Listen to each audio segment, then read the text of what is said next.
Those who survived know the world's my type.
Classics found in bliss when you feel the heartbeat inside.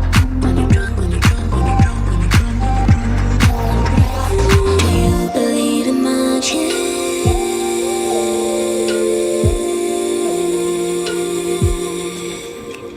Do you believe in magic? When you're drunk, when you're drunk, when you're drunk, when you're drunk, when you're drunk. Me too, I'm just like you, and I need to fuck it up sometime. I'm stuck with ego trips, selling sex to a lovable bar. Sometimes I feel magic, but I manage to fuck up somehow. Get drunk, and I'm getting high. Do you believe in magic?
It used to be luck.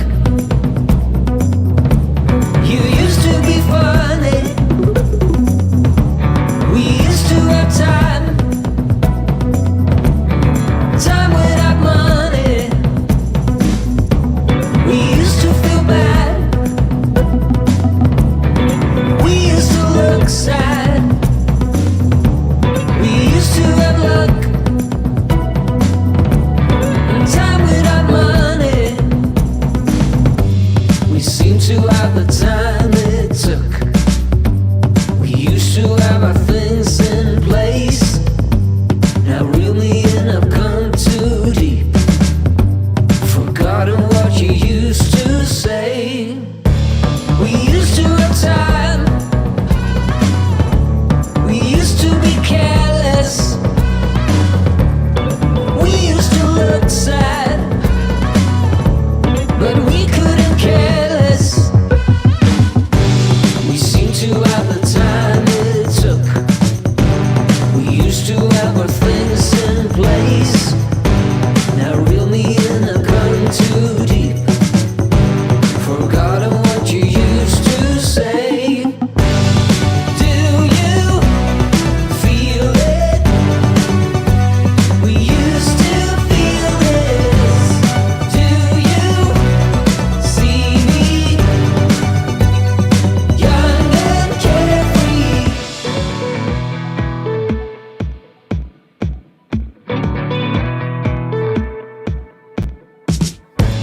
We used to have time. We used to be careless. We used to have time, but we couldn't care less. Do you feel it? We used to feel this. Do you see me? Young and carefree. Do you hear me? Will you stay here? Do you feel me? Will we care less? Do you feel it? We used to feel this. Do you see me? Young and carefree.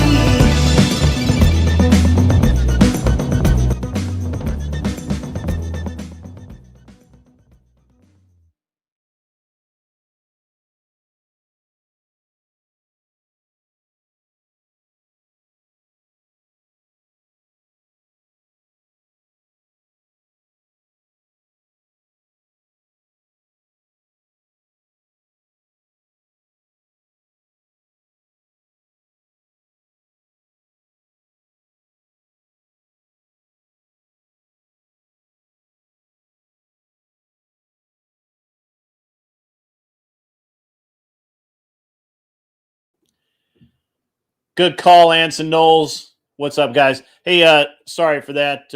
I was talking to myself, I guess. I have no idea what Wick was doing last night. I was thinking about it. Actually, didn't get to watch it live last night. I was busy last night. I just doing stuff, and I have no idea what Wick was doing. It was really interesting, and it was because Wick would he seemed to be really stuck on some really odd points, and I just couldn't. I mean, I don't know what he was. I don't know what he was doing. It was weird though because and it's look, guys. I mean, we all know that Wick was going to filibuster. He was going to, move goalposts. He was going to do all of the things that he usually does when he debates, interrupt, and that sort of thing. Andrew's tactic of using the timer was really good, I think. And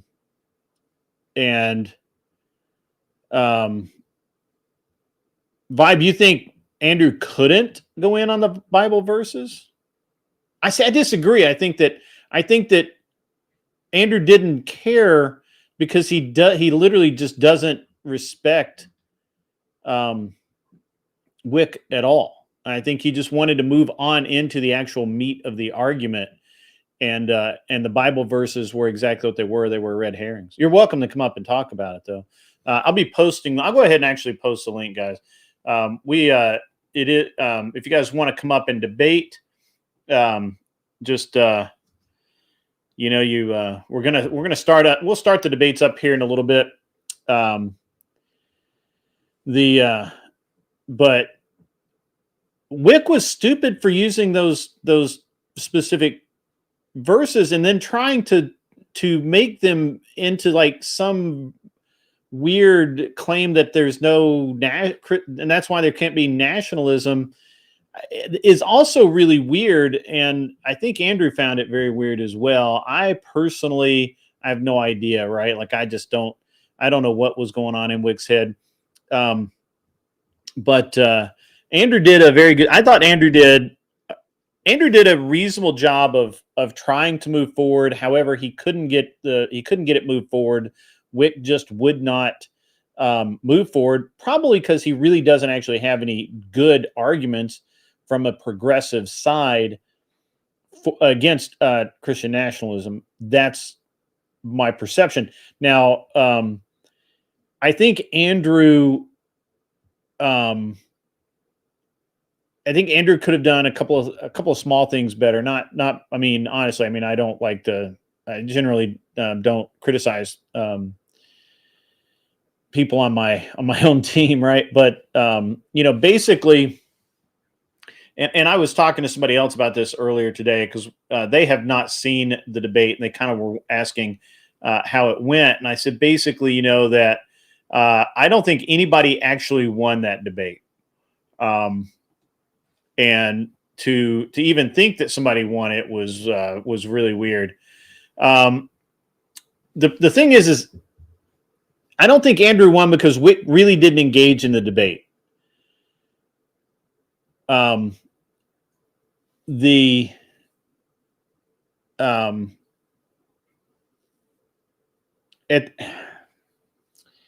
He tried really hard to get Wick to engage in a proper debate, but Wick just wasn't going to do it. The most hilarious thing was Sarah explaining to Wick subjective versus objective, and then he was literally saying, well, it's just the truth. It's the truth. I'm like, what the fuck? That was nuts. That was absolutely nuts. I just couldn't. I had to watch it today, Speedy Lee. I went to bed last night. When I say I'm going to bed, I'm going to bed. But I watched it this afternoon. After I got back, I was out playing with somebody else's airplane today, and I got done with that, and then I came home and did some stuff. But it was really wild. It was, in fact, Devin Anderson. It was wild that Wick just kept doubling and doubling and doubling again down on that his subjective reading of Christ's words were what Christ meant, right? Like theologians everywhere are in awe of Wick's ability to divine the reality of Christ's teachings. That's certainly awesome of him. But realistically, I think Wick knew he was going to get his ass handed to him. He knew that, Speedy Lee, I don't remember, but I bet Vibe does, and he'll be up in a couple of minutes, and we'll get him involved, and we'll be able to kind of go there. I don't know. I thought Andrew did the best that he could, but it's not really a win for Andrew because he could not get Wick to actually engage on the topic. Even after the debate was technically over, Wick just would not engage on the topic at hand. He just kept talking about his truth and which is normal progressive bullshit. Andrew did get him to concede or admit to many, many things. But Wick's takes were just really weird. his takes were super weird. Like that somehow the progressives were responsible for the Roe versus Wade, that this country was founded by liberals. I mean,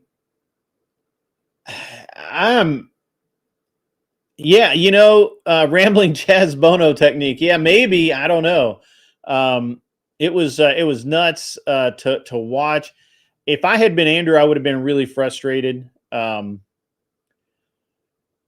So, but yeah, it was really tough, man. It was tough to listen to. And I think yeah, my kingdom is not of this world has nothing to do with nationalism. What in what world does someone think that is not, that's somehow not about, or that is somehow about nationalism? I really what I really wanted Andrew to do was say, well, Wick, please explain to me how that relates to nationalism. Because he can't explain that. All he can do is say, well, read the verse, read the verse, read the verse. No, Wick, I'm an idiot. Please explain to me, use small words, and tell me what that means. I don't know. I don't think Andrew, so remembering now, guys, that Orthodox, for the most part, really do not debate scripture, specific scriptures, without express permission from their priest, their church.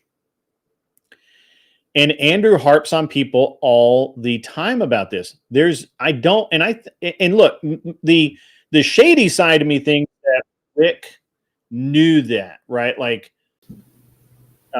the shady side of me thinks that Wick understood 100% that Andrew never argues verses. He never argues scripture. When he's been asked before, he's always said, you can go back as far as you want, that he's not qualified. He doesn't have permission from his priest or his church to do so. And if you want an answer to a scriptural question, then by all means go to church and ask a priest. So again, the fact that he didn't debate the scripture doesn't surprise me at all.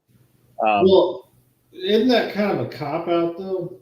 No, I don't think so. Because I don't debate scripture. Well, I realize that, right? But your mic's too far away from your face. Hold on, let me fix it.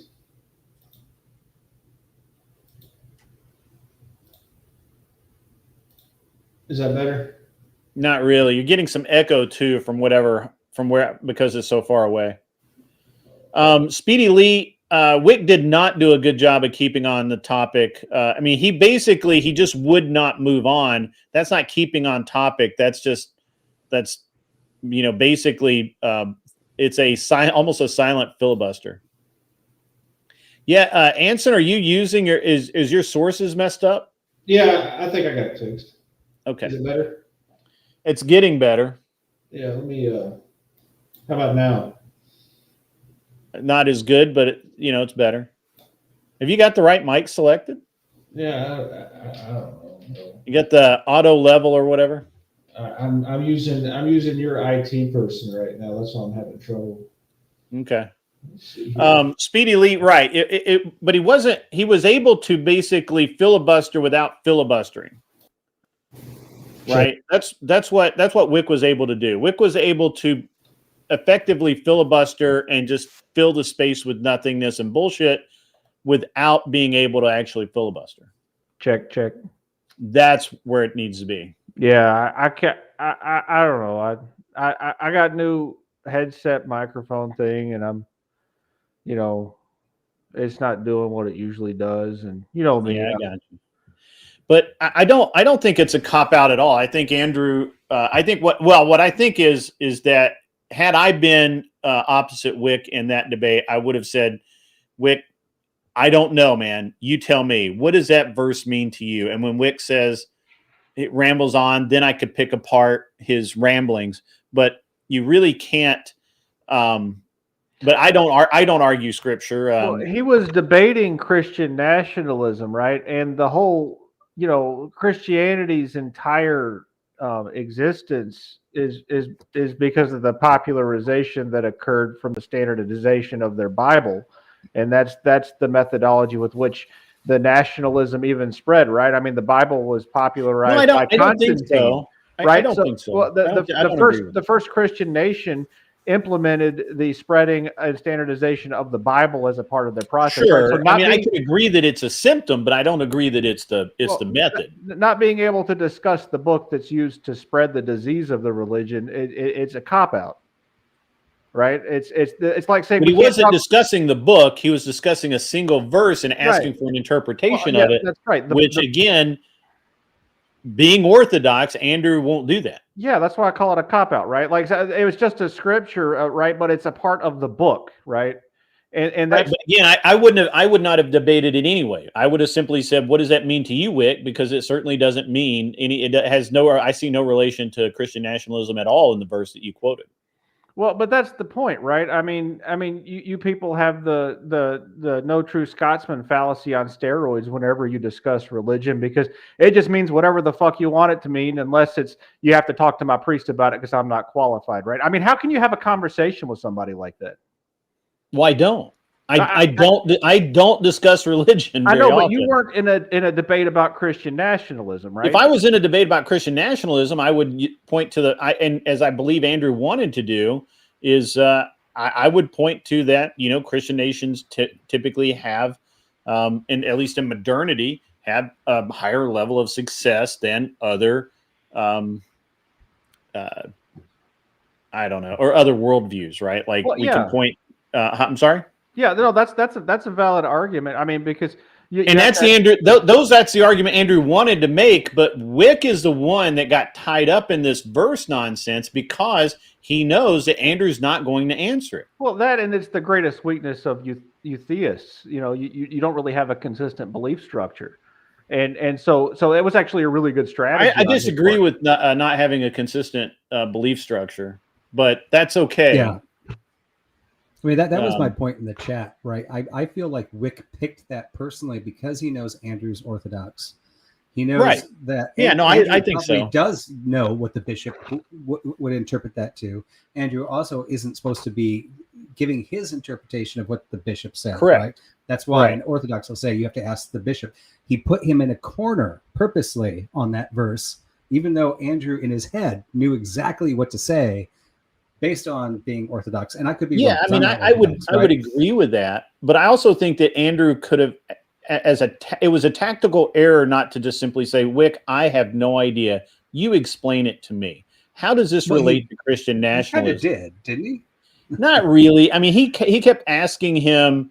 Well, he kept telling him that this verse has nothing to do with it. This Wick, but he never really turned it around on Wick. He should have. Well, he did try to say, this is your interpretation of the verse, and your interpretation is saying that. Well, no, he did say that. He did say that multiple times. Yeah. But Wick made a lot of fallacies there. He kept, Mr. Bill is correct. Wick kept saying that Rome was secular at the time of Christ. It's not true. There was nothing secular about Rome, and it really hasn't been throughout history. Yeah, it was pagan. Pagan's not secular. It was pagan's not secular. It's a religion, right? Yeah, and the predominant philosophy amongst the elites was like a stoicism during the time of Christ. That was what was popular. The Greek philosophies tied in with paganism. Yeah, it was the alternative, really. But I think Andrew did better than Wick. So technically he won, but it's a hollow win because he couldn't really get Wick to basically engage on anything. And it's weird that Wick keeps saying he wins all of these debates, because last night I made him lose his shit with like one sentence. Andrew has real trouble when he can't control the tempo of the conversation, and basically Andrew's a power debater, right? If he doesn't have the power, then there's something wrong. And usually to he's some degree. able. Usually he's able to maintain control over the tempo of the conversation, the direction of the conversation. He couldn't do that with Wick, and that's what you're describing. Is he wasn't able to big boy Wick into doing what he wanted to do. And See, now you've got some. No, I disagree with that answer. I think you want to see it that way, but I don't agree with that. I think actually the fact that he kept saying, "Hey, let's," he did because I think what he was trying really hard to do was not to look like he was big boying it, because that's Wick's technique is when he's gone against Andrew is to say, "Well, Andrew just talked over me. Andrew did this," and yet what really happens is Wick filibusters. Wick will use the destiny technique of just motor mouthing 10,000 different points. And the way to combat that is exactly what Andrew did, which was ask for a timer, put it on 2-minute intervals. And that actually was probably the smartest part of that whole discussion. 499 comes in from Nate. What's up, my man? It's not NTSM fallacy when there's a clear-cut standard for what the Scotsman is. That's true, but I can see where it could be perceived as a no true Scotsman fallacy. I will give Clippy that point. No, I'm not. Am I Clippy? I'll fix that. I retired Clippy. You retired Clippy. All right. Well, Clippy's gone, guys. Say goodbye to Clippy. Everybody wave. Clippy's fucking gone. If anyone wants to come up and get ready to debate, just the link is out there. Mods can spam the link throughout the chat. We'll get started here shortly. But right now, I do believe so. I think Wick's come off a lot of painful things lately. The other night, if you didn't see on Gibbs's panel, he and I kind of got into it, and I had to tell him to shut the fuck up several times. And basically, he got kind of he looked really bad because he just kept interrupting everyone and. Especially Rob Knorr. He has he has some really fucked up perceptions of things. Like I actually really want to like Wick. I understand that in person he's like a reasonable guy, like he's okay, but maybe in his online personas, kind of an alternative to that. It's interesting because Wick,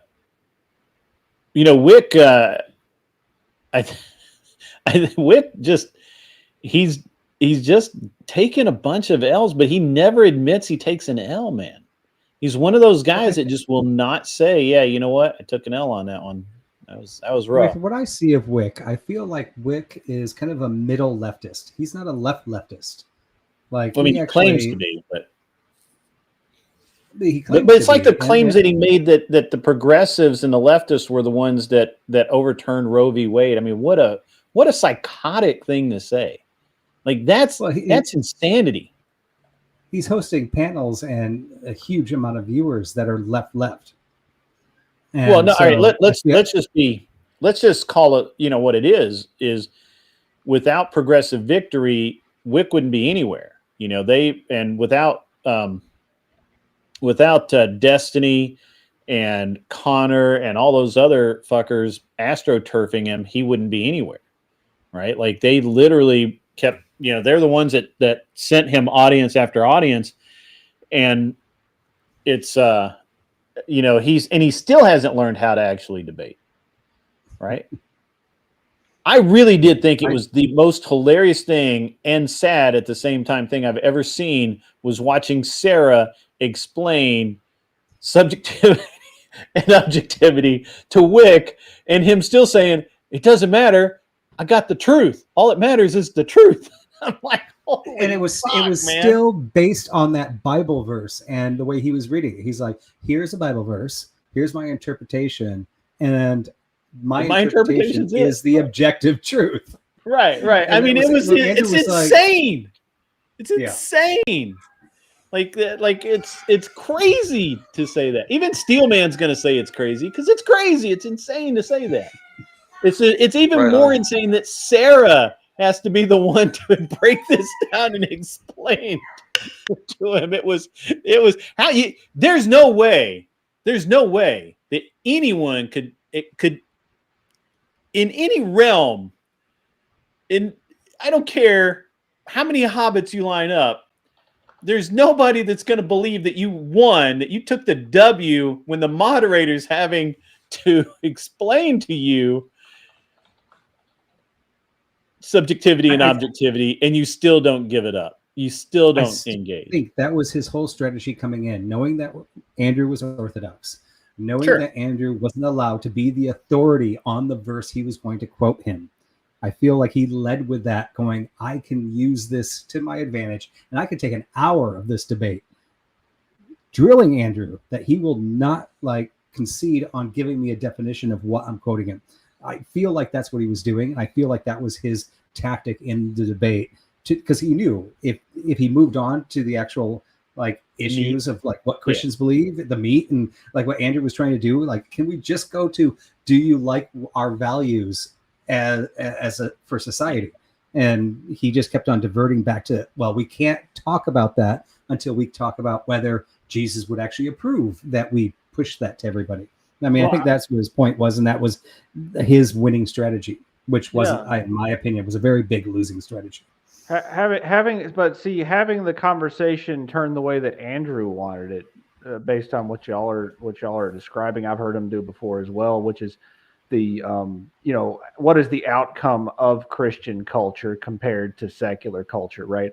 And it's obvious that Christian culture is a little bit better than secular culture has been. But the reality is that you can achieve that same outcome just by creating some sort of structure for people to look toward that isn't themselves, right? Because the secular culture breeds nihilism because it has no upward point. And so you don't actually need Christianity to generate that outcome. It's just the one that we have as a good example. And you could defeat Andrew's argument using examples about what I mentioned earlier about Stoicism and cultures that the Christianity stole the ideologies from in order to write the Bible. I mean, you could, and I think this is, look, I can't speak for Andrew, and I'm not going to make his argument. If I were going to make the Christian nationalist argument, which, by the way, I'm not a Christian nationalist, right? I don't necessarily believe that there was ever such a thing as a separation between church and state. I'm just not. I believe that we're already guided by biblical morals. We just really need people to follow the system is already in place, and we'll be in better shape. So I don't actually necessarily agree 100% with Christian nationalism. But if I were going to argue for it, the best argument I could give is that we look at anytime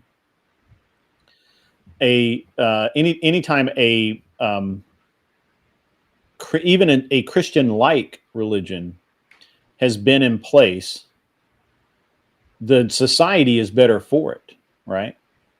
And with the exception of perhaps the Muslims, because they tend to have that whole kill the unbeliever section in there, right? So that's probably not the Christians used to have that too before they got weak. Well, we didn't kill them. Oh yeah, y'all did. Yeah, I mean, we did, but it wasn't literally written down. I'm not saying that we didn't do it. It's just kill the heathen savages, right? Yeah. I mean, we never said like do essay on the women, but we did say take, conquer, take, and treat the people you conquer with respect, but put them under you as servants. And I mean, this is all Old Testament stuff, right? But we weren't completely practiced. It was practiced by Christendom too. I mean, the United States, the South America, the Spanish coming over and forcing the conversion of the New World. I mean, all that stuff. I mean, I'm not saying it was bad. I think that's actually one of my biggest, one of the biggest stains, I think, on Christendom. I can't talk. Christendom. Yeah, you guys knew what I meant. one of the biggest stains is the Church of England, Church of Rome fighting each other for like 100 years to figure out which pope was going to be the pope, right? Yeah, we have to be really careful when looking at Christianity, because I see secularists do this to me all the time, where they bring up like the Spanish Inquisition. They look at the slave trade, right? None of these things are in the Bible, by the way. These are people that took passages from the Bible, decided in a Protestant way, even though I'm Protestant, to interpret it their way for their best doing, right? But these were Catholics, though, and Orthodox. Catholics and Orthodox are Christians.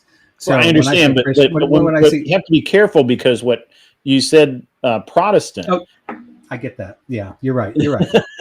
I can see on that point, but doesn't mean that an Orthodox or a Catholic doesn't just read a passage from the Bible, because this is an everyday man. This is not a bishop. This is not somebody that's following, like, because one of the big things when you're looking at something that isn't in the Bible, and understanding like what you're doing, like I'm going to start grabbing Africans and putting them in boats. 60% of them are going to die in the boat on the way over. I'm going to sell them. If you look at the whole Bible, is that practice in God's nature? And you can absolutely see it isn't. But a layman, Orthodox Christian or Protestant, can go, well, I see slavery in the Bible, therefore I'm justifying it in my own heart. But once again, these are not. Well, how can you say the God of the Old Testament? Why do you say the God of the Old Testament clearly isn't in favor of things like that? Well, they're the same God. Yeah, they're God's whatever they want it to be to suit whatever they want to say, Steel Man. That's the beauty of their argument. Yeah, because I recall the God of the Old nature is the God of the Old Testament was a very cruel, you know what I'm saying? Not only did he flood almost the entire earth except Noah, but then, he had Moses have them run back and forth and kill each other for, putting up an idol, and then go destroy a town and everything. I mean, what are you talking about? God's nature isn't for this type of thing. Yeah, you have to look at God's nature through the whole history from beginning to end. So this is what so I was making. My first point was completely has nothing to do with what you're asking, but doesn't mean I'm not going to answer it. My first point is I hate when somebody says, look at the Spanish Inquisition. Christians didn't behave correctly, and that's not part of the Old Testament or New Testament, right? That is a story outside of that, and men are flawed, and they did things that don't adhere to the story from the beginning to the end. Well, that's actually one of the main themes of the Bible, is that man is fallen and their nature is to do bad, and they have to turn away from that. And slavery is just, an example of humans not treating other humans with dignity. And so actually the Bible very directly addresses what you're talking about. And it's actually, didn't God actually place Adam in the garden to work the land? I mean, Adam was actually the first slave created to be the slave of God. No, that's a stretch too, Steel Man. That's that's actually pretty. I'm going to grant that to Steel Man. I'm actually going to give him this because there are two words. So when it's translated to English, the word slave is used in two different ways that are actually two different words in the original. If we go back to the Old Testament, the Hebrew, and if we look at the New Testament, the Greek, there's two words for slave. One version of the word for slave means I have bought you, or and I own you, and you have a debt to pay off. Based on whether I got you from your mother or your father or whatever, however it worked back then. It's very similar today, right? I mean, we actually still have slavery today. Even in the workplace, there are people that do not have the means to leave their job. They have to make money. And back then, slavery was much different than the slavery when we were bringing blacks over. Now, the second type of slavery is, let's say, Steel Man, like I am going down a hole.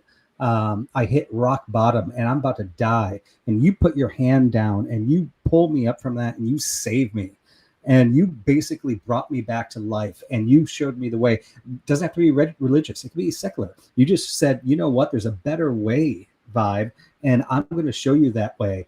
I'm going to feel ever indented to you, and I almost will feel like a slave. Like if it wasn't for Steel Man, I would never be where I am today. And if Steel Man ever needs me, I'm going to be a slave out of my heart. to him. Now, so when we are, and there are words in the Bible that says we I'm are down with it, slaves bro. to God, and that when they use that word, it actually translates to the word of my heart is indebted to you, not because you have made me a slave, but because I want to be a slave. There's another word of slave that goes to the other version, which means I'm actually a slave. I am indentured. I have to pay that off, right? So I will grant you, yes. But Adam but was a Adam slave wasn't to there. God. But see, Adam this was is actually all placed there. irrelevant. No, wait, this is all irrelevant because we were having a conversation about a different kind of slave, and then you granted him like a definition for the meaning of the word that was totally unrelated to the conversation that we were having. I agree. Maybe I shouldn't have regressed, but he did say Adam is a you try slave, to and he reframe it. using the slave word in the same But context. in the Garden of Eden, Adam did not work the land. Wasn't he put there to work the land? Wasn't No, literally he didn't have placed to there work. No, The he didn't land work was- the land. just He lived enjoyed in it. paradise. Everything with his fingertips. He didn't have to. Okay, he had a life of leisure. This is Yeah, true. go reference the episode of The Simpsons where Homer was Adam. It'll go through it. Okay, Let's let's see here. I will have to. Okay, so I'm going to grant also Clippy that Genesis the Simpsons 2:15. episode Read it. of that is probably more accurate than the Gen Z Bible. Yeah. Yeah, I mean, he can't argue that really. That's, Genesis that's the way it 2:15. is. Okay, Genesis 2:15. No, Ladies and I'm not gentlemen, we conceding to you. do All three were need, wrong we about need that. Genesis 2:15. The Lord God. Go ahead. Genesis 2:15. The Lord God took the man and put him in the Garden of Eden to work it and take care of it. Okay. Yeah, but is work a bad thing? Does work make you a slave, or is work Okay, just the so nature you guys, of man? so you guys can know? Can we concede that God placed Adam in the garden to work? Yeah, but he placed him in his own image, right? So it's the image. It's the nature of God to work. Therefore, it's the nature I of don't know man how to you work. get to slave, and I don't remember the work part. Which Bible is this? Well, this is just right there, the first translation, New International Version, and then if you Wait. This is like What? this NIV. is the first translation that comes up in Bible Hub. It's the New International Version. Yeah, that one is right on the edge of word for word to thought for thought. So it's not the most literal translation of all the Bibles out there, but it's okay.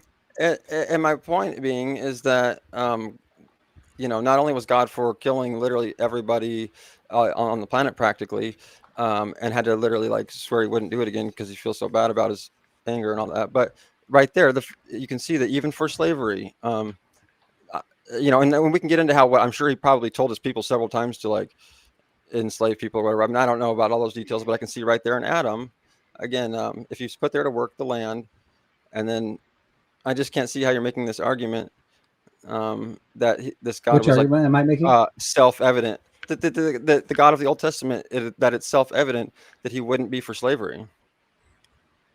No, one, he never actually did say this is when you enslave people. He talked about if you have a slave, right? So if he were to talk to us today, let's say instead of talking to us when he did, he talks to us today, right? He'd be talking about your workers. And if you have workers, don't pay them minimum wage. Make sure they can put food on their family. Make sure that the men that are working for you can provide for the wives and the children, right? Like, and and people from 1,000 years from now are going to be like, that don't work anymore. And now we're, got unlimited power. Everybody gets to do what they want. Looking back, going, I can't believe God condoned employment. Well, the reason that I'm pointing this out is I believe Jesus even pointed to the Sadducees and Pharisees and said, "You worship Satan, that your God is Satan," and that's what he was pointing out. And that's why he went through and over again and sort of defied the law and did ultimate blasphemy and whatnot, because in their eyes, because in his eyes they were actually worshiping Satan, and that's sort of one of the. And do you know what the actual translation of Satan is from the literal version? Is it it's actually the oppressor. Not Lucifer, though, Anson. The oppressor. Exactly, the oppressor. Exactly, that's my point. Right. So my point is potentially that the oppressor isn't necessarily a being or a person. Guys, it is the people I have to that make are an against announcement you. here really quickly. So I really appreciate you guys digging into this, and Vibe actually has a show where you can dig into that. So go do that. But this is a debate show, and we need more people so we can have some debates and some arguments and beat beat up on people. It is adversary, actually, Michelle. I believe that is true. I'm not really sure about all these new translation Bibles. Michelle is correct. She is correct. She is the adversary. Well, that's my Michelle. point. Oppressor implies a very specific thing. I don't really know what's going on with all of the different various translations. I just stick to the one that I've had since I was like 10 years old. So you guys can argue semantics later, but we're going to be up to some different antics the rest of tonight. So we won't argue those. Made by Landon over on Twitch asks, what happened to Tristan Tate on the bottom right? Well, that is Steel Man. We're not really sure what happened to him, but I'm positive that it involves a large amount of drugs. Other than that, I don't know. I disclaim that. You disclaim it? Yeah, and Anson, I would mic too. switched up. Would too. All right. So, what else can we need like 4 or 5 more people up here, and I don't have Glenn or Cleaner. They're both late. I did send Glenn the link early. I know you were into theology early in your life, Michelle. Hey, can Anson do a mic check for us real quick again? Because it sounds like something's not right. Mic check. Oh, there you go. Yeah, I had it by his turned up. head. Thanks, man. So before her degeneracy and brain leaking, the brain leaking contributed to the degeneracy, is my understanding. Well, I'm here to keep him on track. You know, we got a couple guys in here tonight to keep him on track, keep the degenerates in line. Yeah, you're the light bringer. Exactly. Actually, he is the degenerate. He's we all know that he is. So. I think Glenn. I think Grid was a degenerate. I think I was a degenerate. Clippy's still a degenerate. We know. No, he's reverted back to degenerate. No, I'm not a degenerate. Okay. He was a stand-up human being, and now he's coming into a degeneracy phase. It's okay. Yeah. I got a date next weekend, Grid. Earl's back in town. Oh man, don't joke. Yeah. No. Why would I do? I buried the hatchet. Bury that. Just No, answer Michelle. I ain't burying nothing. Anson is no, it's not the ex-wife again. Why does Steelman pick on Glenn so much? I don't know. For right now, I buried the hatchet with that. Okay. So no sweat. Anson, are you seeing your ex-wife again?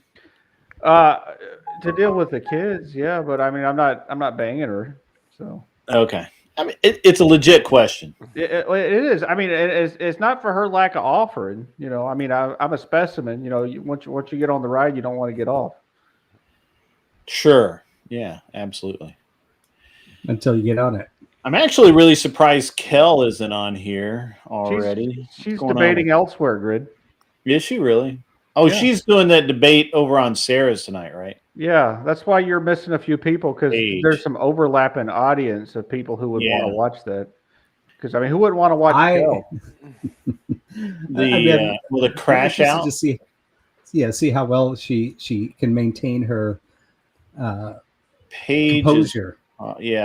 Probably not well. Paige is probably going to make her very, very angry. Yeah. Yeah, I don't think I'm on Sarah's good list anymore for some dumb reason. I don't really know why, but the mods. It's the mods. Yeah. Well, you're really bad faith and annoying when you get on a panel, Steelman. Well, I thought that was fun. I don't know. No, I'm actually really good faith, though, I will say. But I admit I'm probably annoying. You can help for a bit. Come on up. I've been posting the link left and right. And while we're waiting for people to get on there, Grid, good job with Andy last night. What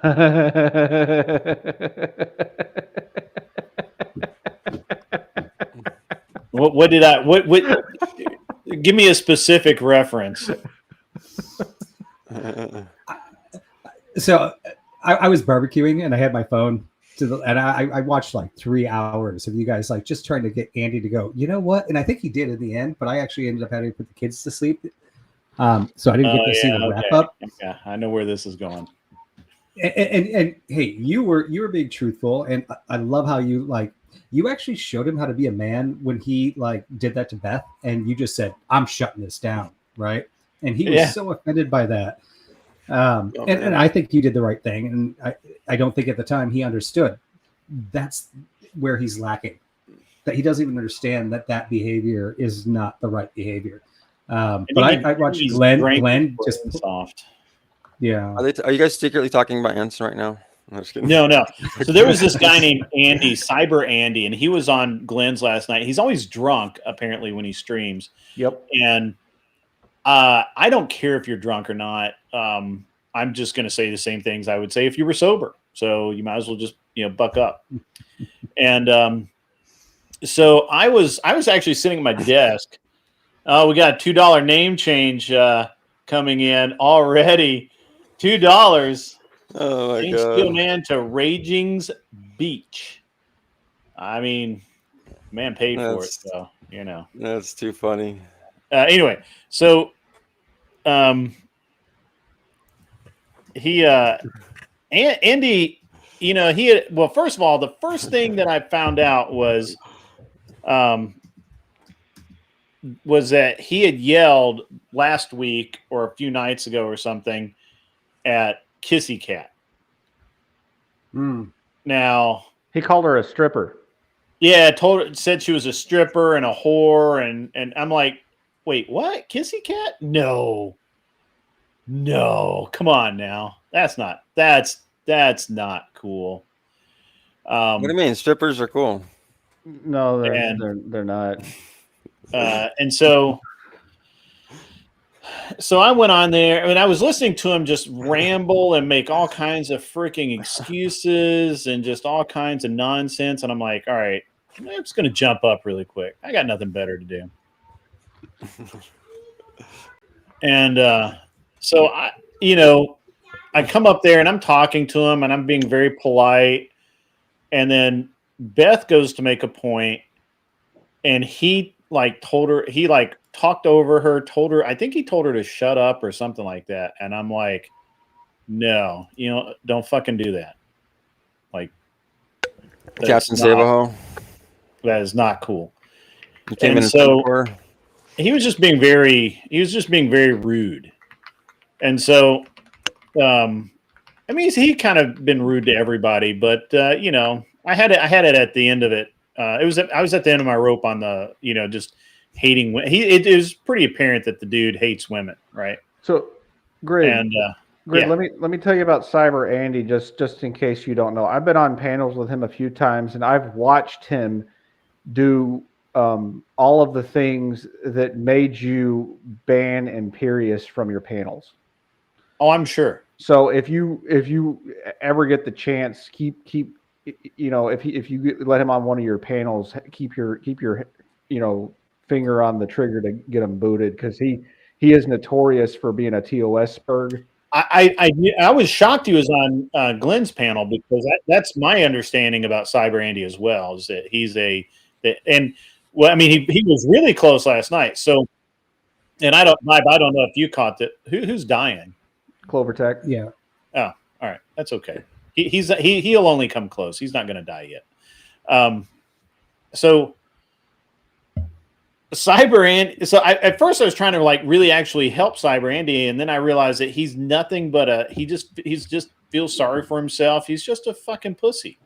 So I called him a fucking pussy and told him that he didn't know what he was doing, and I told him to be a man and not stop being a bitch, and far more words than that. And he didn't like it.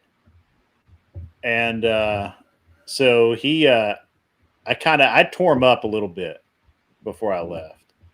And then I told, it was justified, especially when he started attacking the wife, right? Yeah. When he kind of attacked my wife a little bit, not real bad, to the point where I was like, where I have his address, and we're gonna go somewhere, but he didn't quite get there. But it was, You show muted? I didn't mute you. Oh, Anson might have. No, I didn't mess with it at all. Why are you muted? Because I muted myself. Can you hear me now? Oh, okay, gotcha. Yeah. I was muted. What the No, fuck? maybe you thought you were, but you weren't. It was blue, fucker, and it said unmute.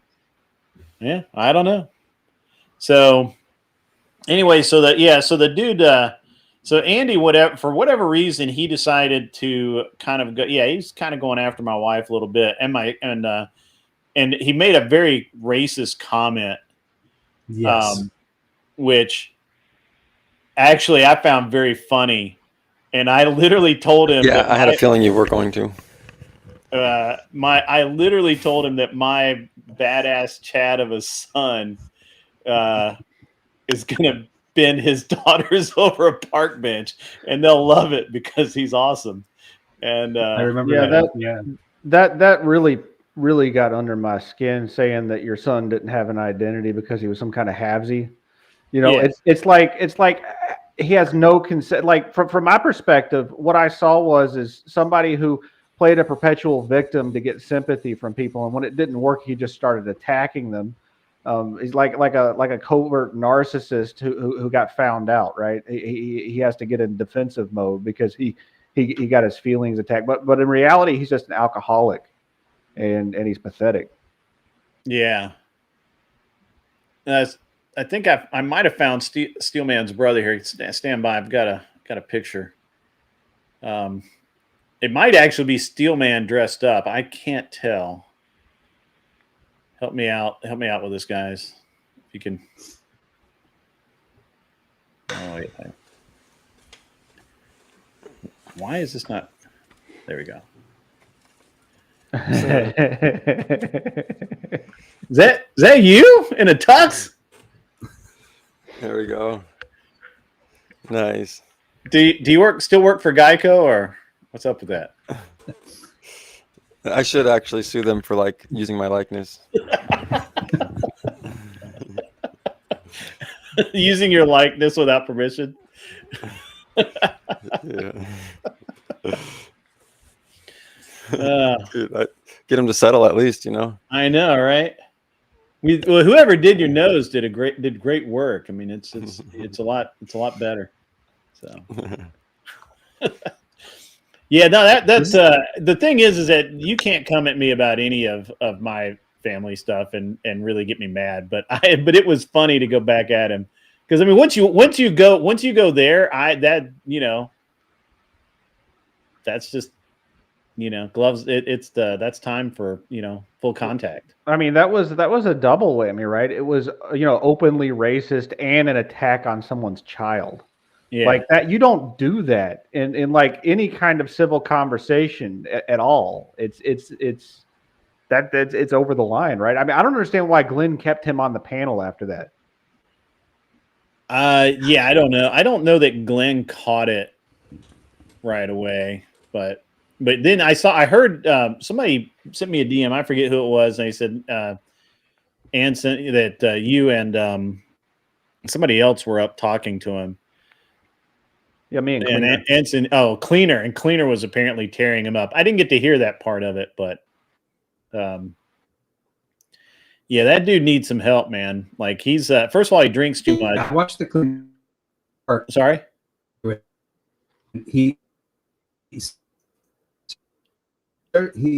Somebody's roboting. You're breaking up, Vibe. Uh-oh. Vibe. Your California internet is it Vibe or is it me? No, I guess no.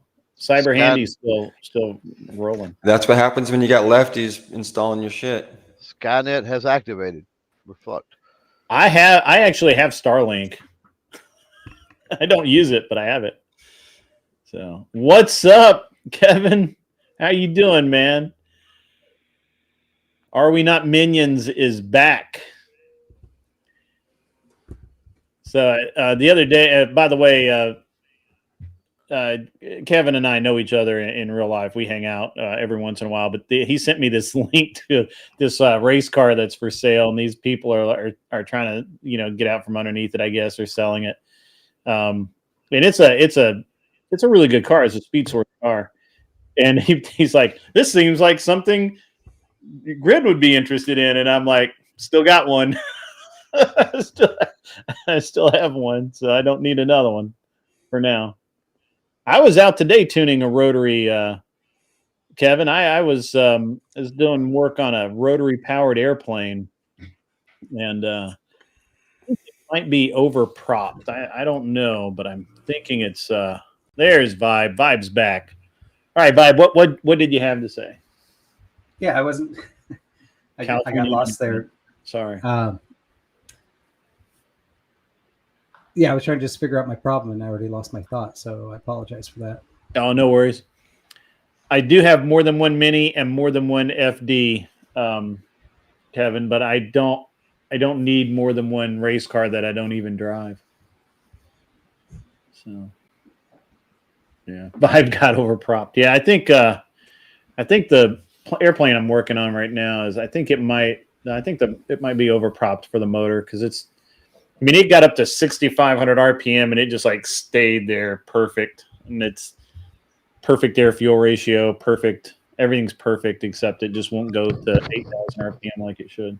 Missing 1,500, very important RPM. Hey, Grid, I was curious if you had the landing page ready for my 1 year anniversary divorce party that you're throwing for me.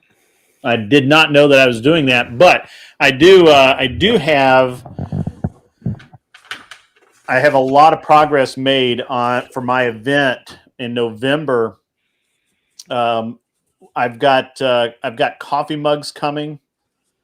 I've got the should have taken the G Rob coffee mug ready to go. Doesn't look good as a T-shirt, but it's going to be a sick coffee mug. I'm going to present one to Rob Knorr, obviously. I've got Grid One T-shirts.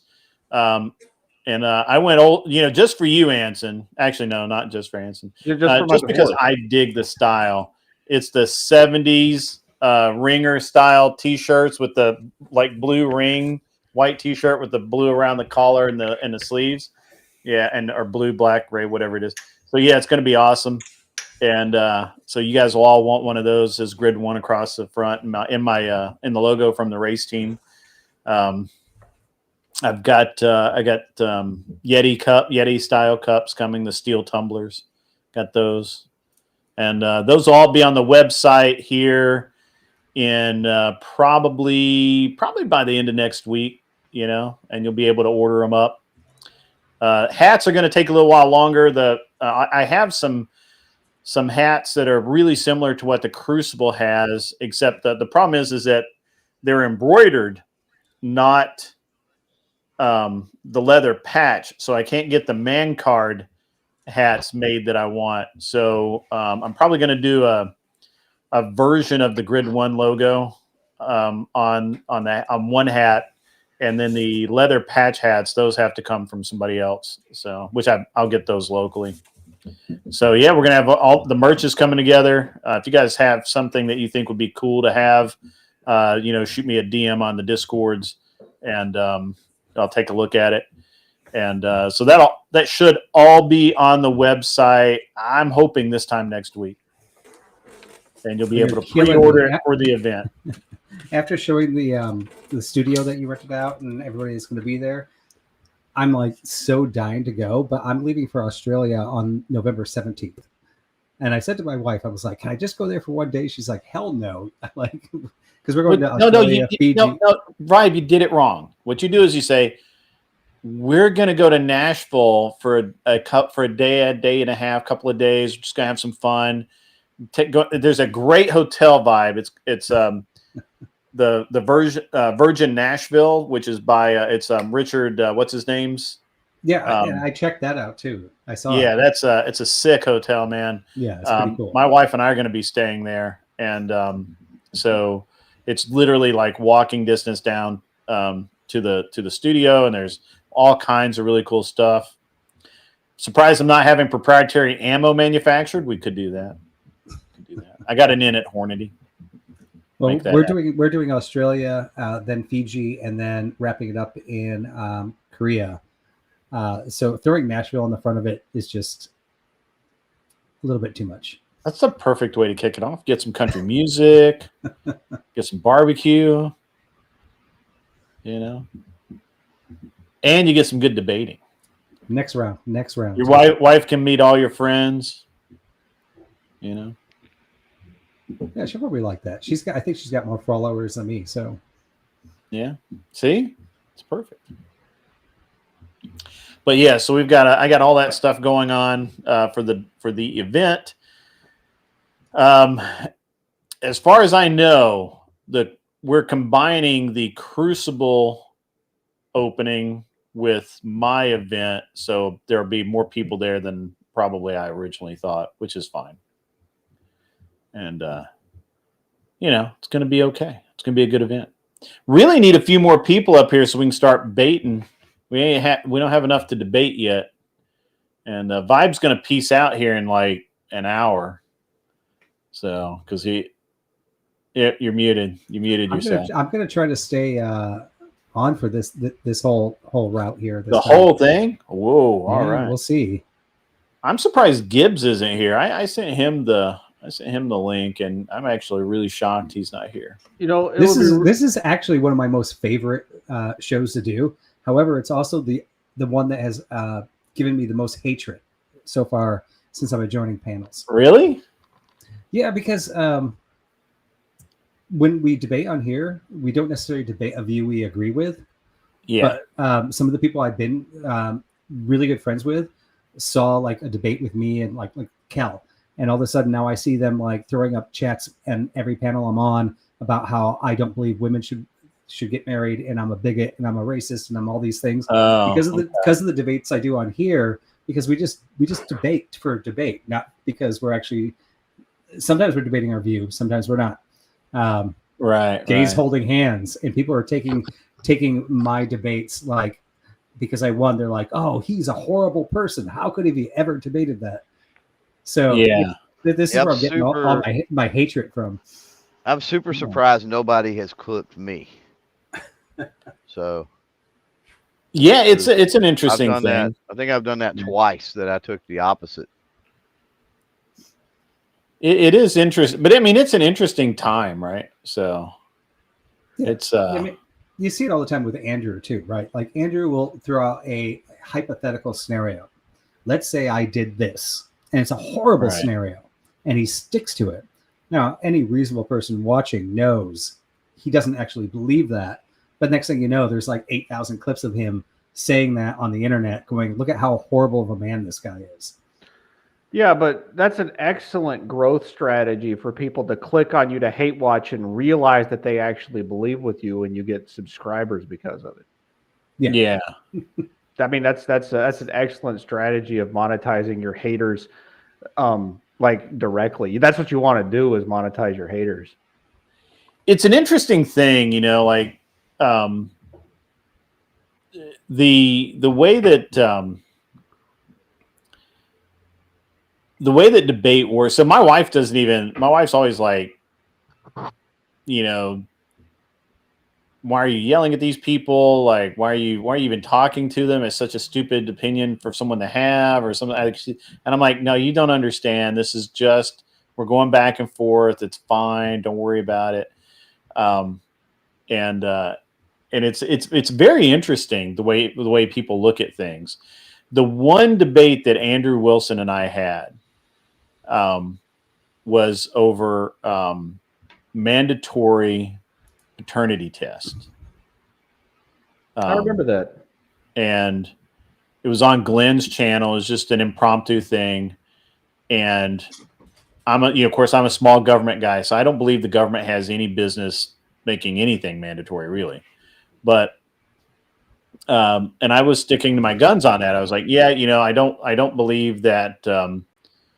I don't believe that you should that you can make these things mandatory. I didn't think that we should have a I just didn't didn't believe in it, right? Like it was just one of those things. It's like, yeah, I don't this isn't something I can get behind. And but Andrew's like, well, what if it was like, like he had to like he believes in that, right? He believes that and I don't know if he believes that it should be mandatory, but I think he's probably somewhere in between. I can agree with that it should be optional for everyone, but I can't agree that it should be mandatory. So we got into this thing, and Andrew comes up with this like ridiculous hypothetical of what if like there's a disease that was going to kill everybody, and everybody had to get this shot, and regardless, and if one person doesn't get the shot, everybody dies. Would you force them to do it? And I'm like, no, wouldn't do it. And he's like, and it took a minute to distill down to that, because he's like, well, what about, would you force these people to do it? I'm like, no. And he's like, well, what about, why wouldn't you? And I'm like, well, like we have the Amish. The Amish are, why would we force the Amish to do that? Well, now that's actually a really elegant hypothetical to illustrate. Steel man. That's unfortunate. It illustrates why hypotheticals don't map onto reality, right? So that one, it would imply that you have perfect information about the outcome of a disease, right? Which is not realistic, and it doesn't actually test any logic that has any bearing on reality whatsoever, just for that one particular reason. Yeah. But I don't know. I remember that debate with you and Andrew about the mandatory paternity test. And I didn't lose that one, right? Like, I didn't lose it. I can't say I won it, but I definitely didn't lose it. It was one of those things where it was he tested my logic, and my logic was sound, right? Like it was there just wasn't a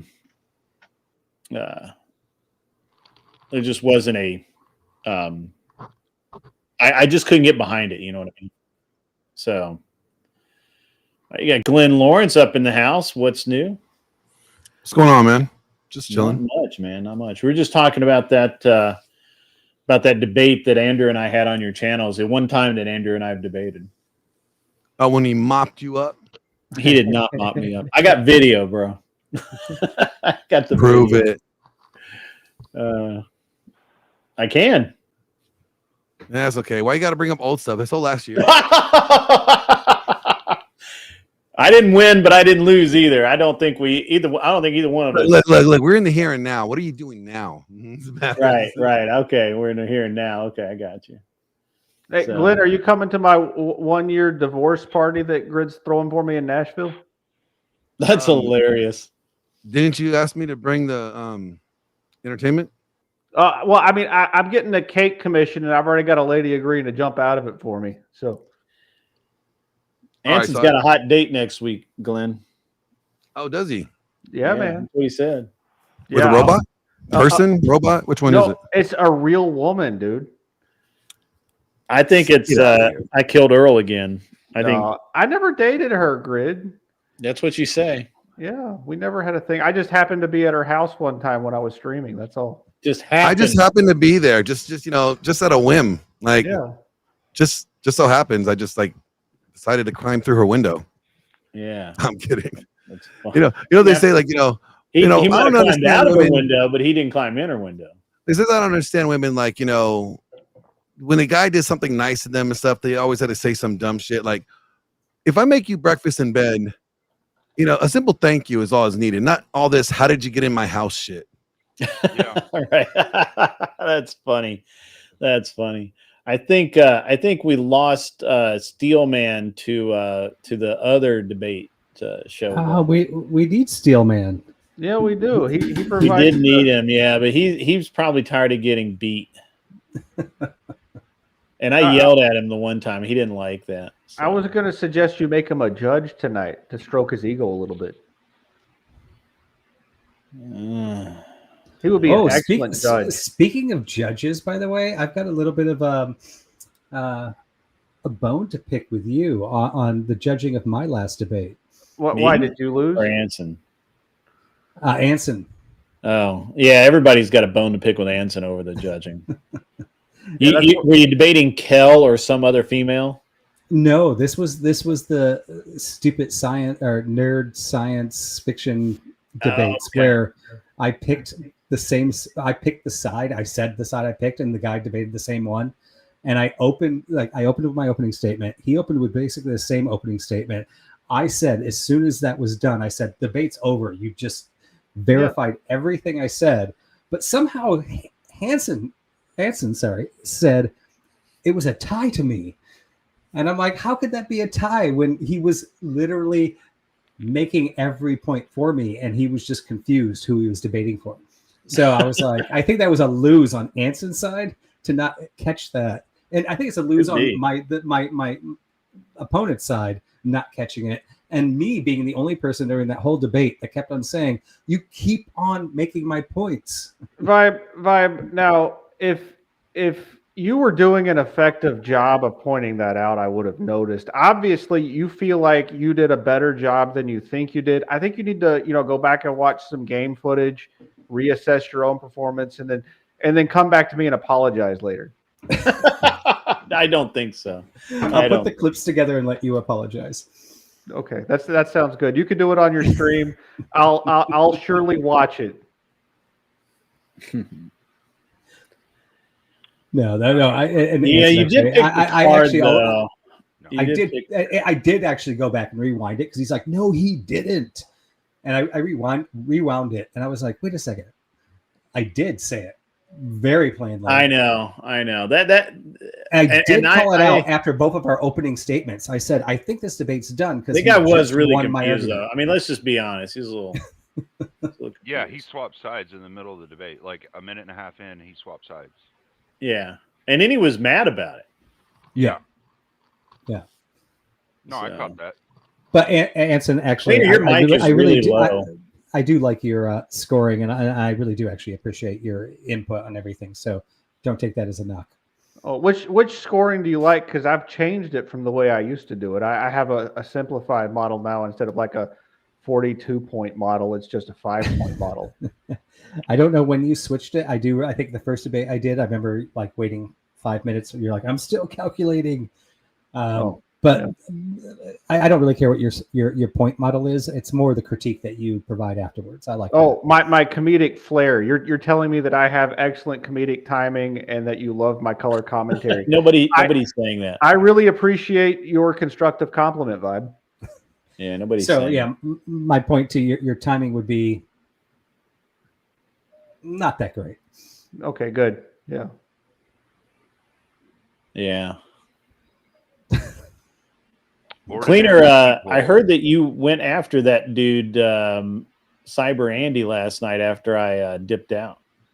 You did? A bit. He was kind of losing his shit over on Glenn's stream, and I wanted to go in there and kind of just smash down a little bit of his anger and try and defuse him a little bit. And I think it might have helped a little bit. I was actually kind of wondering if Glenn heard from him anymore after we got done at fucking 2:00 or whatever my time. Unfortunately, I haven't heard from him as of yet, but he might be sleeping off of a hangover, True. Well, hopefully he does better, man. But like, I think, from the time that he started, from his temperament and his attitude from when he started until when he left was completely night and day. Yeah, I agree.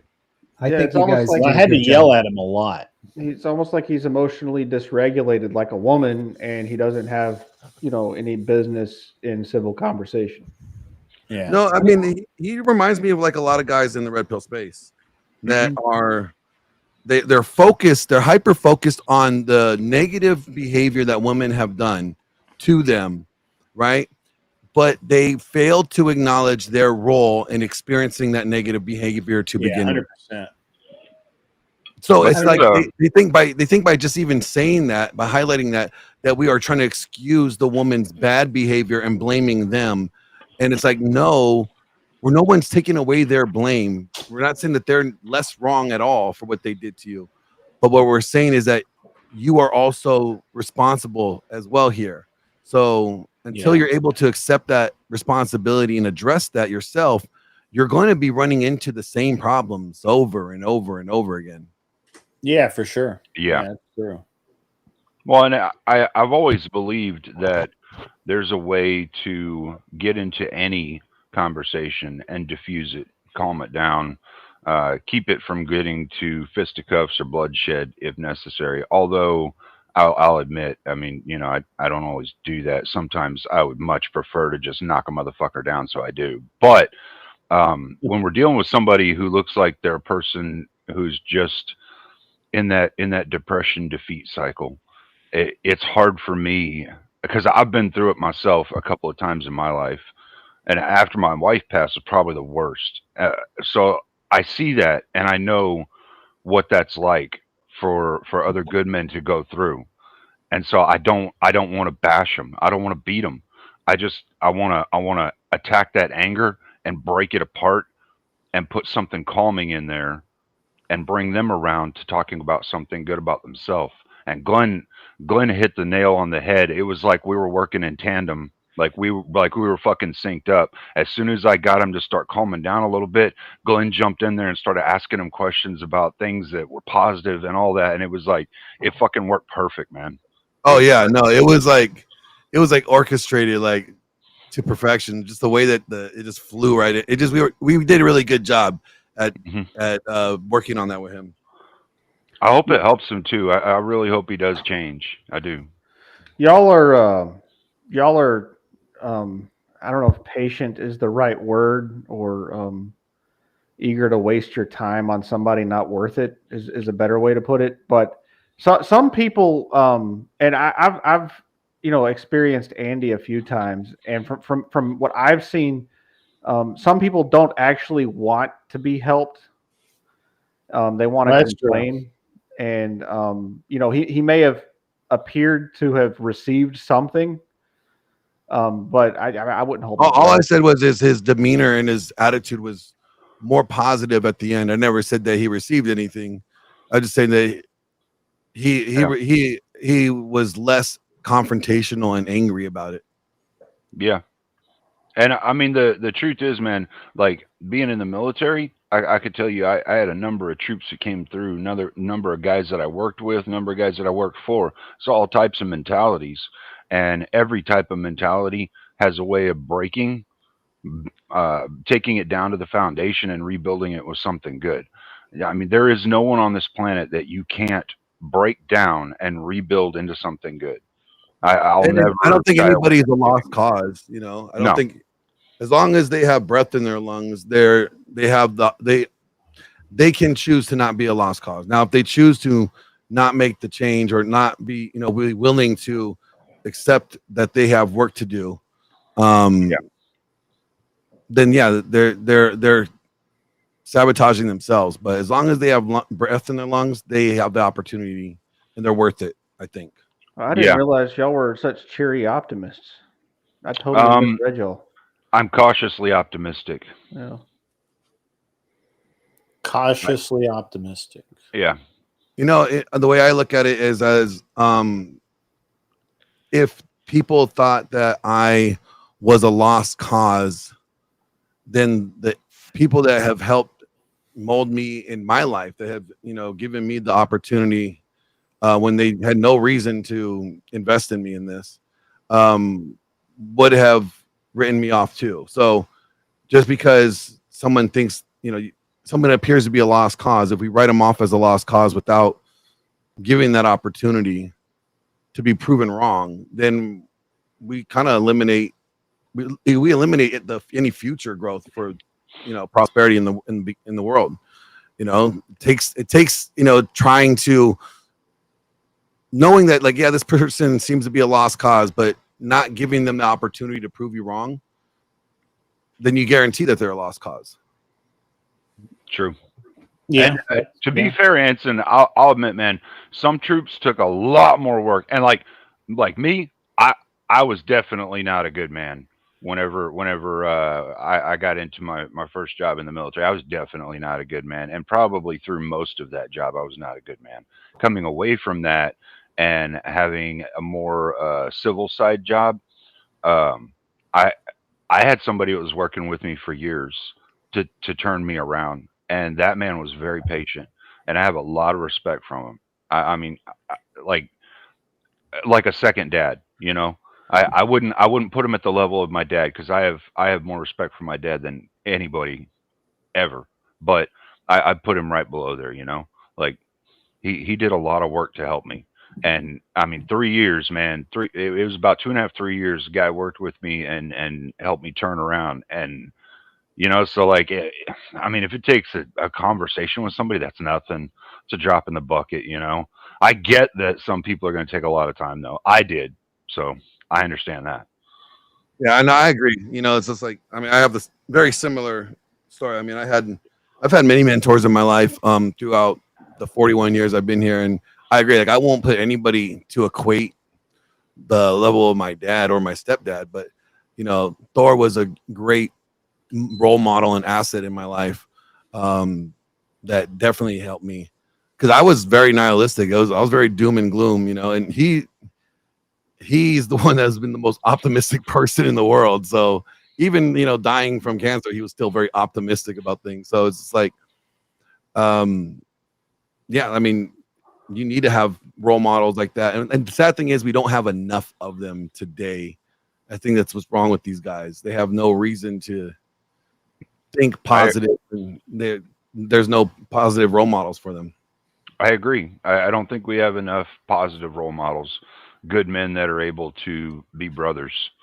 Or I mean, maybe, you know, but I would counter that with I don't think that they care, because even when you present them with positive role models, they just come back with bullshit. They're That's not true. being true about it. Well, They're not. because the individual is not in a place where they could actually receive that correction from a mentor. Right. You know, mentoring only works when somebody is at the place where they're like, okay, hey, I tried it all my way, and it's not working. Can you tell me now how to do this right? They have to be at the point where they're willing to listen and actually take the criticism and correction and apply it. Not let their pride get in the way and try to defend themselves, because that's what a lot of people do. Like they'll, you know, try to like, well, no, I got this because I know what I'm doing. Like, you're old, you don't know what you're talking about. It's just like, okay, whatever. You know, when they're like that, Sure. there's no helping them. There's no mentoring them. But when they're in the position where they're like willing to receive what you say, then that's when they're able to be mentored.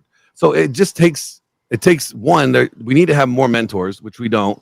Two, and it takes the young man to get to the end of his rope and get to the point where he's actually willing to deal and humble himself enough to actually get the correction and the criticism. Yeah. And I actually used to believe that like the military had a force aspect where you could like force somebody, but the baseline of it is even with the force aspect, they still have to reach that point or you can't actually help them. I mean, yeah. Oh yeah. Yeah. So, I mean, it's what we saw last night with the weirdo dude, right? Like he basically, he's blaming. I mean, even when confronted with the fact that he is absolutely blaming women and hates women, he says, "No, man, no, I'm not."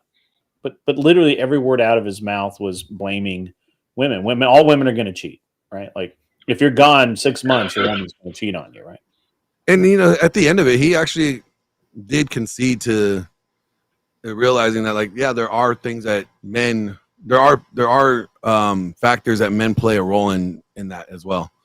You know, so like he acknowledged it towards the end. Yeah, but maybe he was sobering up a bit too. That His is eyes true. weren't as glazed over. So yeah, but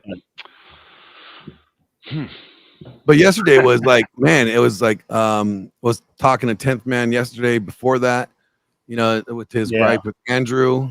That was, you know, took some time, you know, to kind of get him to see things differently, or see that like what he was advocating for is for the very same thing that he's accusing Andrew for. Mm. And it was like, well, I mean, there's not much difference then if you think it that way. You just wanted to be in favor of your side, you know. So that took some minutes. But man, the one that pissed me off the most was dealing with that natty chick. No fucking shit. Holy crap. Dude, There was we were no talking saving about that. her like Grid, we were talking about her for a bit after you were gone. And Yeah. I think we came to the conclusion where we're thinking she's not actually a member of the Ortho Church, but she's saying she is so that she can add some destruction to it in some way. Like Well, that's the only thing we could come up yeah, with. that's something. I mean, I literally said there's no way, just no possible way, right, that she can. And she also never backs anything up. Like she never says, well, you know, this is the right verse, this is this or this. I mean, it's all bullshit, man.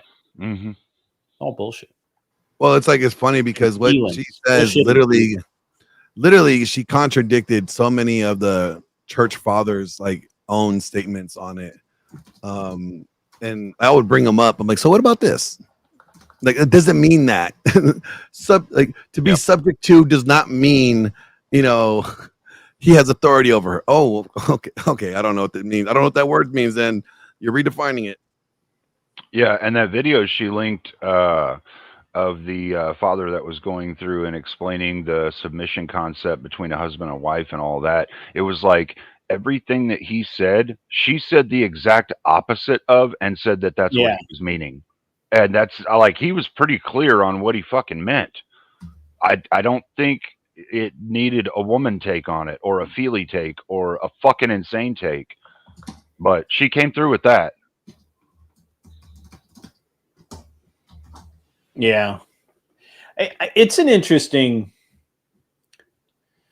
It's been an interesting couple of weeks, right? Like, and maybe it's just, you know, maybe I need to just take a break. Maybe I need to just like shut down for a week or two and be like, and just go the fuck away for a while. I think it's a rotation, Grid. I think we're just in that rotation time right now where the crazies are coming out. It could be, man. Could be. You know, like it's just been, I don't know, a lot of stuff. But I'm getting ready for and obviously I've been spending a lot more time getting ready for this event and everything than anything else. So that's good, though. That should be your focus. That should be your main focus, at least, you know, because that's a big thing. There's going to be a lot of people that are going to be there. You're going to be able to get a whole group of guys together that'll be able to meet and talk in person, share stories, get to know each other better, understand each other's sides of things and worldviews and all that, and also get to hash it out in some debates and have some fun, you know? So, I mean, that's a good thing. That's a brotherhood type of thing. Yeah. Yeah, I mean, for sure. That's just the way it kind of works out. I mean, it would have worked out that way anyway, but yeah. But we have to have people that are willing to start holding these engagements, and not all of us are able to start holding these engagements. So it's good that we've got guys like you that are actually starting it up and trying to get things moving, and you know, and MDD does that on occasion too, and I appreciate him for doing that as well. Yeah, I'm I don't know. It's I don't know how to really like throw this out there. I mean, look, at the end of the day, there's going to be a bunch of different things to happen no matter what. And I'm doing this in support of modern day debate, not to detract from it. Right. Right. Now, you know, I will say that I really expect, I really hope that this pushes James to see what's possible. As a matter of fact, I got really busy. I owed him an email. Like, I should have emailed him Monday, and every single day this week I've been just wrapped up in other stuff and just haven't done it. So, but yeah, it's it's been kind of a rough week. Very busy, lots of stuff going on. Never a dull moment, I guess. But I did not email James, so I need to. I need to email him. I owe him an email. I haven't. It's very bad form not getting back to him reasonably quickly, but at the same time, he didn't really. I don't know. You could take a minute and email him right now and just hand the show over to me for a few minutes, Grid. Probably not. Don't do that. Yeah, I don't. I don't really think that that's the way of the future.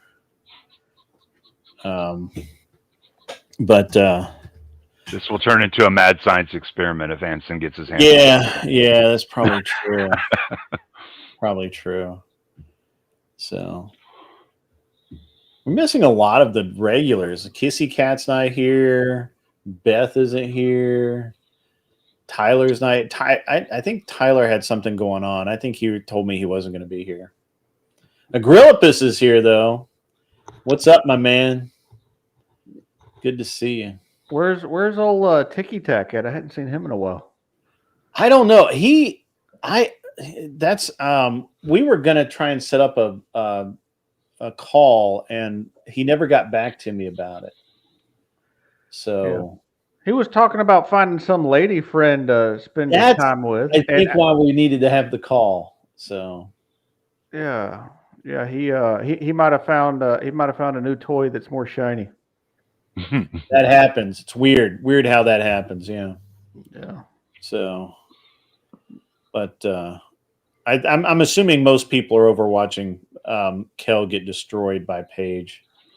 Although apparently Sarah's going through their documents that they sent in, and we all know that's an L for both of them because women can't math properly. Paige knows how to read. Yeah, I understand they both know how to read. No, I just said Paige. Kel knows how to read. Are you sure? Paige will obliterate Kel. I don't know, man. I like to think so, but Kel can pull them out occasionally. Like, I don't know.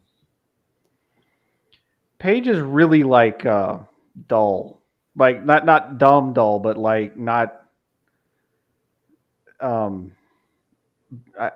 She's boring when she debates. She can be, but she'll throw a tit for tat if someone starts using personal attacks. And Kel has a problem, closing her fucking mouth and not having personal attacks. Yeah, she gets really animated. Yeah, she gets really, really animated. And Paige is very calm about things too. That's one of the things I liked about having her as a debate partner, was that she could maintain calm while people were getting all aggressive and yelling and all that. I value that in a partner. So yeah. So I have the whole homeschool thing and private school, I'm pretty good with either.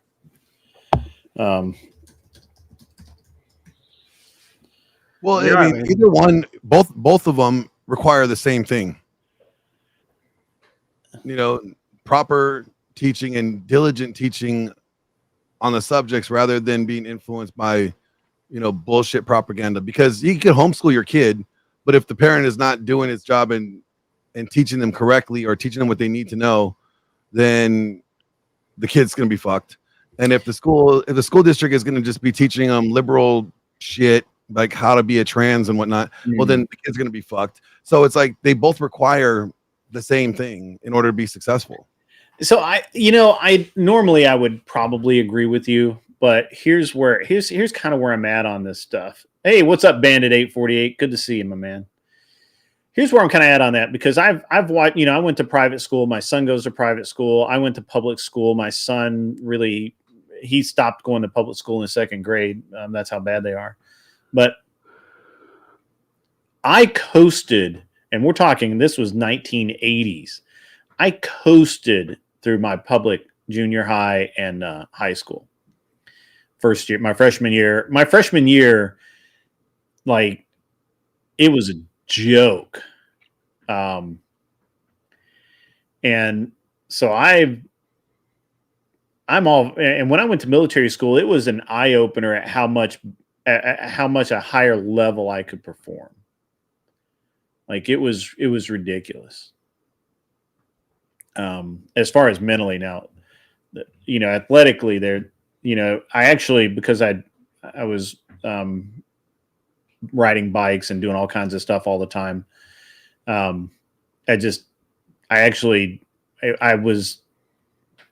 needed more exercise at military school than I did when I was out in public school. But no, I don't buy that. I think that, especially today with the support that's out there for people to homeschool, I think almost any moron could homeschool their kids and do better than the public schools. Well, Again, you're missing the point. I'm saying what's going to be required is parents doing the job correctly at home and being on top of the kids as they should, and not just letting them just do it on their own. Because I know a lot of parents that had homeschool their kids and like, oh yeah, they just go on the portal. I don't even check on their stuff. And then how do you know what your kid's learning? Well, that's part of the issue with public school as well, though. That's why I said that is the issue of public school, because it's not the only issue. It's not the only issue. But I mean, there are public schools that are teaching some really crazy shit. So yeah, but even though, so like here, that we don't have that problem with public schools. For the most part, our public schools, as far as crazy woke bullshit, like, that's not a thing. However, that's why I can sit here and tell you that the whole parents being involved shit is regardless. Parents need to be involved in their child's education regardless of what type of education system they're utilizing. Yeah, no, I agree with that, right? But except here's the thing. What I'm talking about, I guess, is that we have a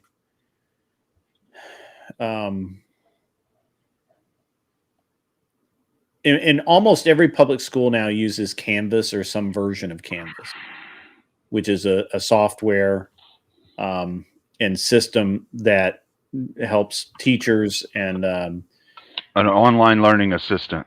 Yeah, basically, yeah. And as it happens, when my wife left Goldman, that's where she went, was the company that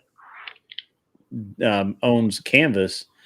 And they're actually, I can't really talk about what they're doing because it's probably insider trading stuff. But anyway, so the teachers really are like they're getting stupid lazy, because they just give the kids the homework and they do the homework.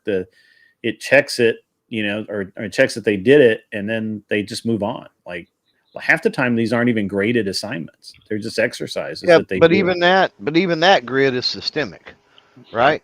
It is systemic. Don't take the blame off the laziness of a lazy teacher. I'm not taking the blame off of the laziness. No. I know you're not. You're not. And I'm saying you don't want to do that. But at the same time, like, the standards have been lowered so much to become a teacher that it's fucking ridiculous. Like, if you want to learn something, you are supposed to learn something from the best. No? And the requirements to teach are just a basic fucking certificate, and you don't have to be the best at fucking anything to teach it. Well, that's is it that way now? Because I can be out of date on this, but that way here in Tennessee, to be an actual teacher, you have to have a master's degree. Yeah, but here it can be in any fucking thing, though. You could have a master's degree in goddamn basket weaving, and then you could teach calculus.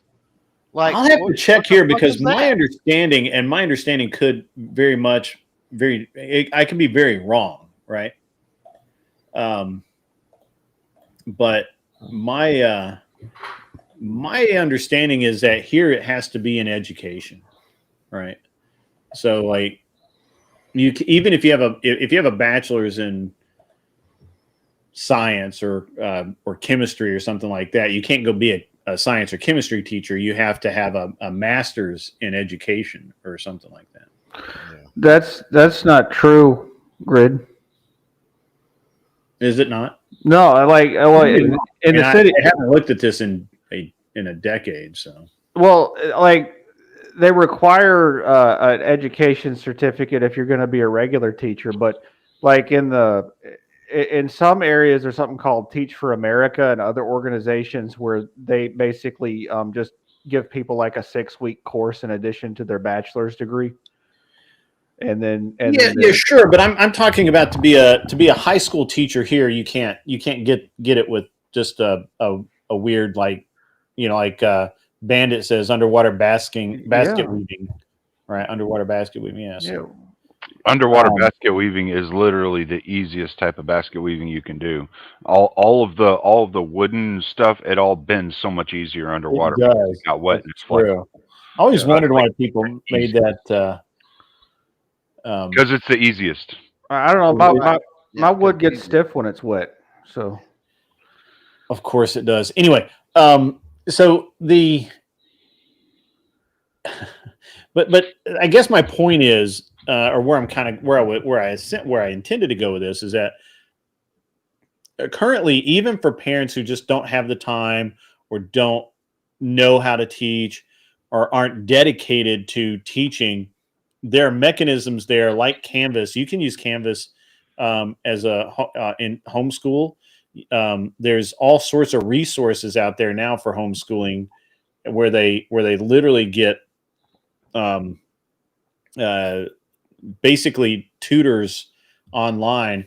When my son, when he was younger, one of the things we did with my son was he had to do this online math thing, and he would do the problems, and then they would get graded by a live person who would then talk to him about what he messed up or what he, what the problems were.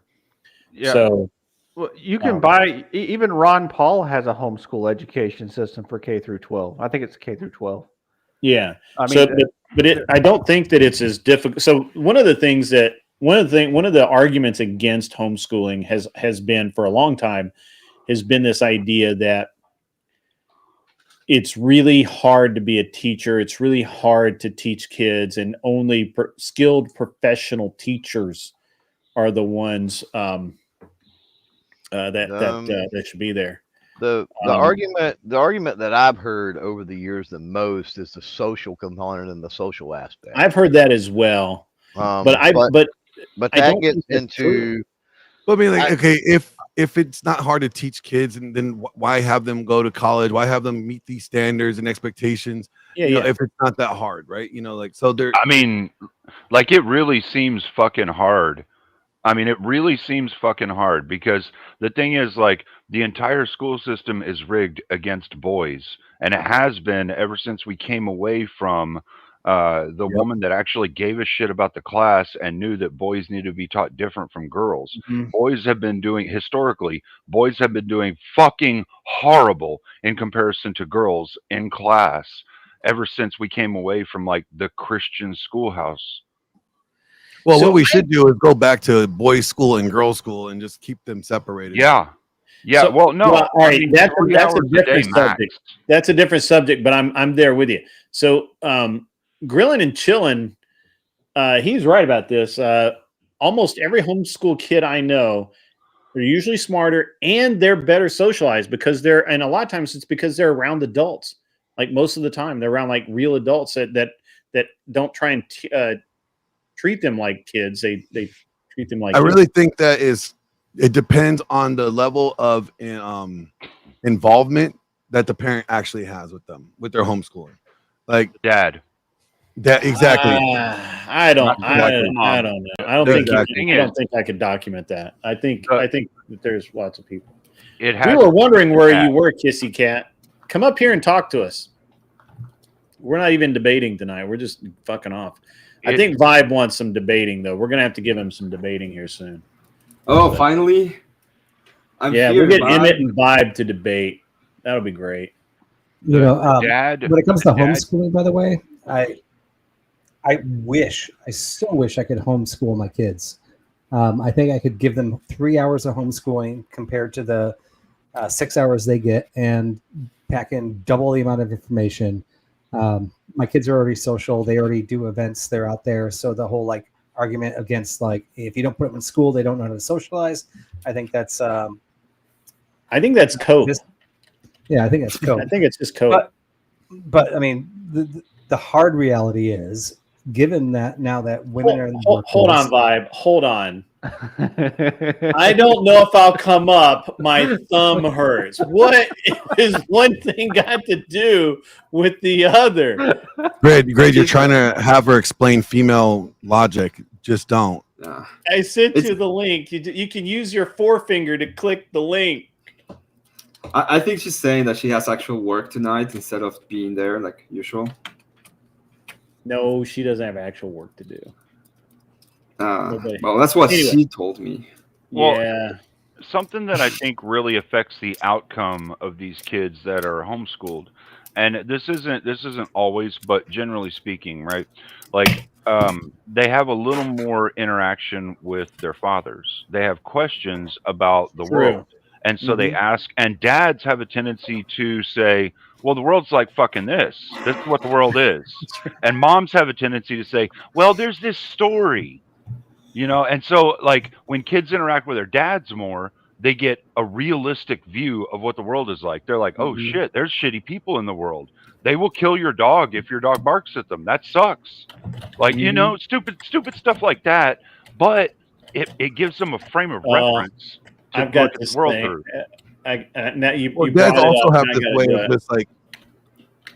Oh, I'm sorry. Go ahead, Greg. No, I'm prepping. Give me 1 second. I gotta. Okay. Well, This is fucking hilarious. I think dads have a way of shattering the fantasy, like the Disney-esque, you know, thing that everybody's nice and they're gonna be nice to you. Know, like I learned like from my dad and my stepdad, straight up, the world's fucking mean. It hates you. It's not gonna like you. It's not gonna do anything for you. Like the world's not nice. You have to be strong enough to handle whatever comes at you because nobody else in the world is gonna care but you. So like it was very like, oh well, you know, people are all nice and generous, and you know, this is like, you know, was Mr. Rogers' neighborhood. No, you don't live in Mr. Rogers' neighborhood. That's not the real world. Right. You know, so and that's the reality of it that dads offer that you don't get from moms. Right. And like just from what I've seen, it tends to be that homeschool kids feel more like they can ask dad a real question and get a real answer, and they phrase their questions differently from kids that go to school, like public school. Public school kids will ask a story question, and homeschool kids will be like, I just learned this math thing, Dad. Where am I going to use long division? And Dad will be like, you're never going to fucking use that shit, but you need to know it. You know, it's like we give them the real answer. We don't give them the story. And so they get a real quick answer and they understand it. And it doesn't really bother us that much. Like, I mean, even for the dads that are working like 12-hour days, we come home and our kid goes, Dad, what is this? And Dad's like, blah, blah, blah, blah, blah, blah, blah. That's it. It's done. You know, I mean, it was like a minute explanation. And the kids got a minute explanation. It didn't take any time away from us. It didn't annoy us, aggravate us. It was just like a real quick thing. And we moved on. But they feel more open to ask those questions.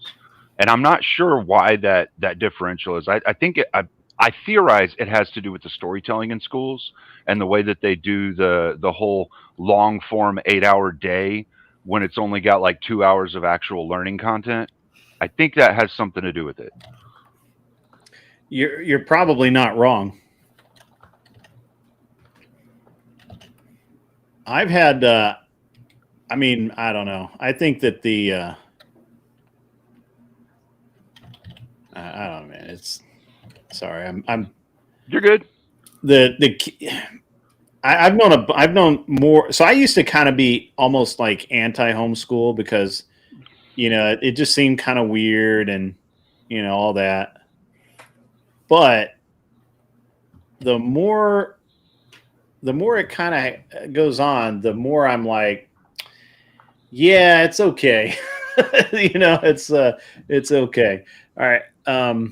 So I don't know. It's the kids that I know that are in homeschool or kind of just part of that scene, I guess you would say. They don't have any problem. I mean, I don't think they have any problems. I could be wrong. But it is weird how a lot of people really think it is. I mean, to me, it's really strange how so many people think that your kid's going to be weird if you homeschool, right? Like that's well, that's a good outcome because it's happened. I mean, there's a lot of kids that are brilliant that I know that are homeschooled, but they suck when it comes socially. They have no. But they would have sucked socially anyway. They don't know how to engage or interact with, the opposite sex or just people in general. Do you have any numbers on that? Like this actual is pretty numbers? fucking funny. No, I didn't. I said these are the kids that I know. Yeah, but, like I know a retard. Does that mean that everyone is a retard? Well, except you. It could be. It could be just. Are you talking about yourself? Could be. Is that it? Like, could mean that. I mean, I'm not ruling it out. I mean, if you ask a feminist that question, we're all on the fucking autistic spectrum in some metric. Well, Cleaner, if we ask a feminist that question, the answer becomes, well, how does that make you feel? Well, no, actually, okay, so if it was a woman, she's somewhere on the autistic spectrum. If it's a man, he's instantly evil and should go to jail. All right, hang on, stand by. It's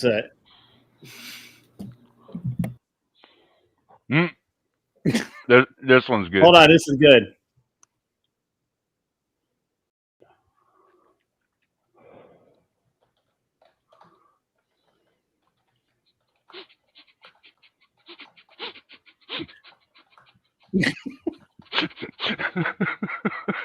For some reason, I can't hear this. I can't hear it either. Yeah, I don't hear anything. This you don't hear anything? This stupid fucker dressed up like a fucking wolf and went and played with the wolf pack, and the wolf pack fucked him up. How can you not see that coming? He's a fucking We're furry. always talking about furries, right? Like that's the funny thing. I never had an issue with wolves.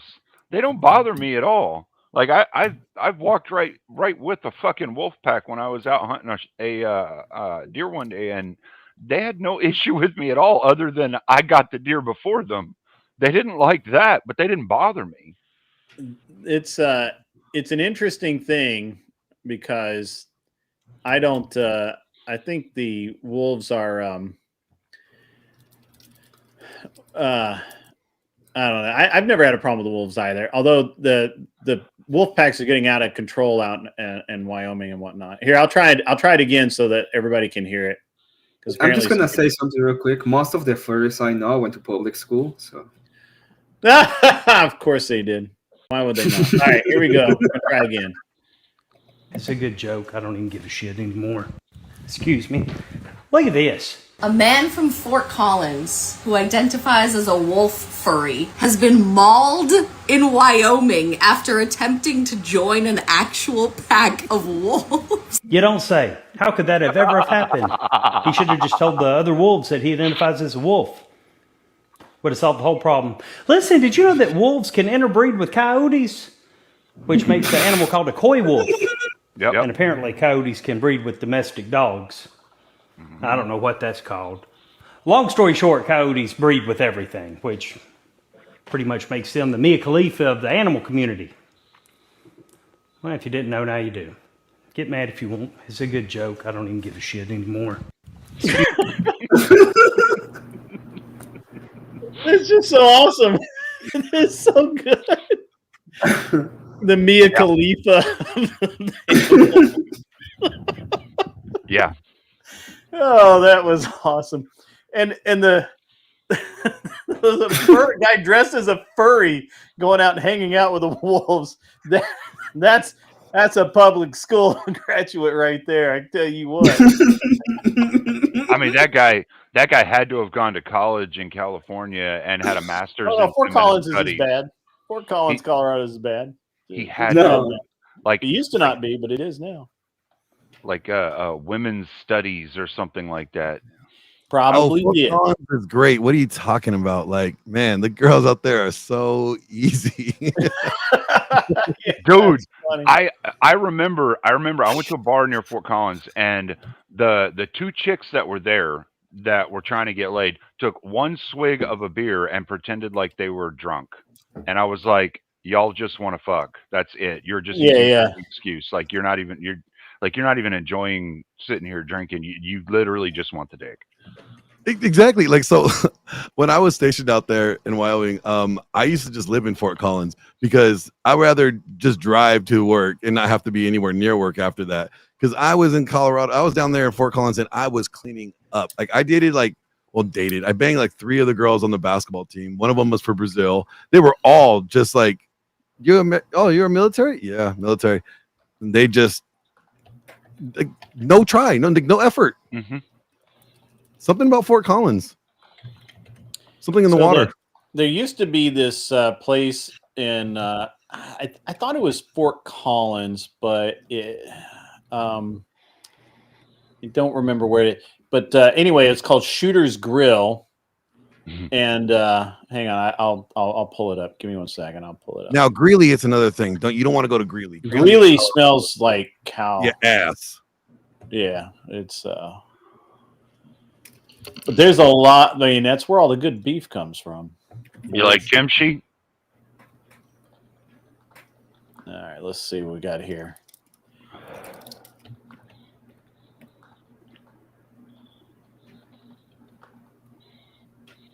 Turn the volume on so everybody can hear it. Throw it up there. Got a Glock. Oh, it's not a video. I thought this was video. That's unfortunate. This is not a gun-free zone. That's Colorado. All the waitresses were armed. Good. Yeah. So, yeah, there you go.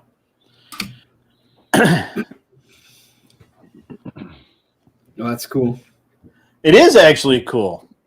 I used to live in well, I had a house in technically what was technically Aurora,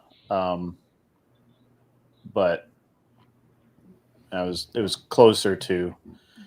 I mean, Morgan Spaceman is saying that most of California is coming to Tennessee now.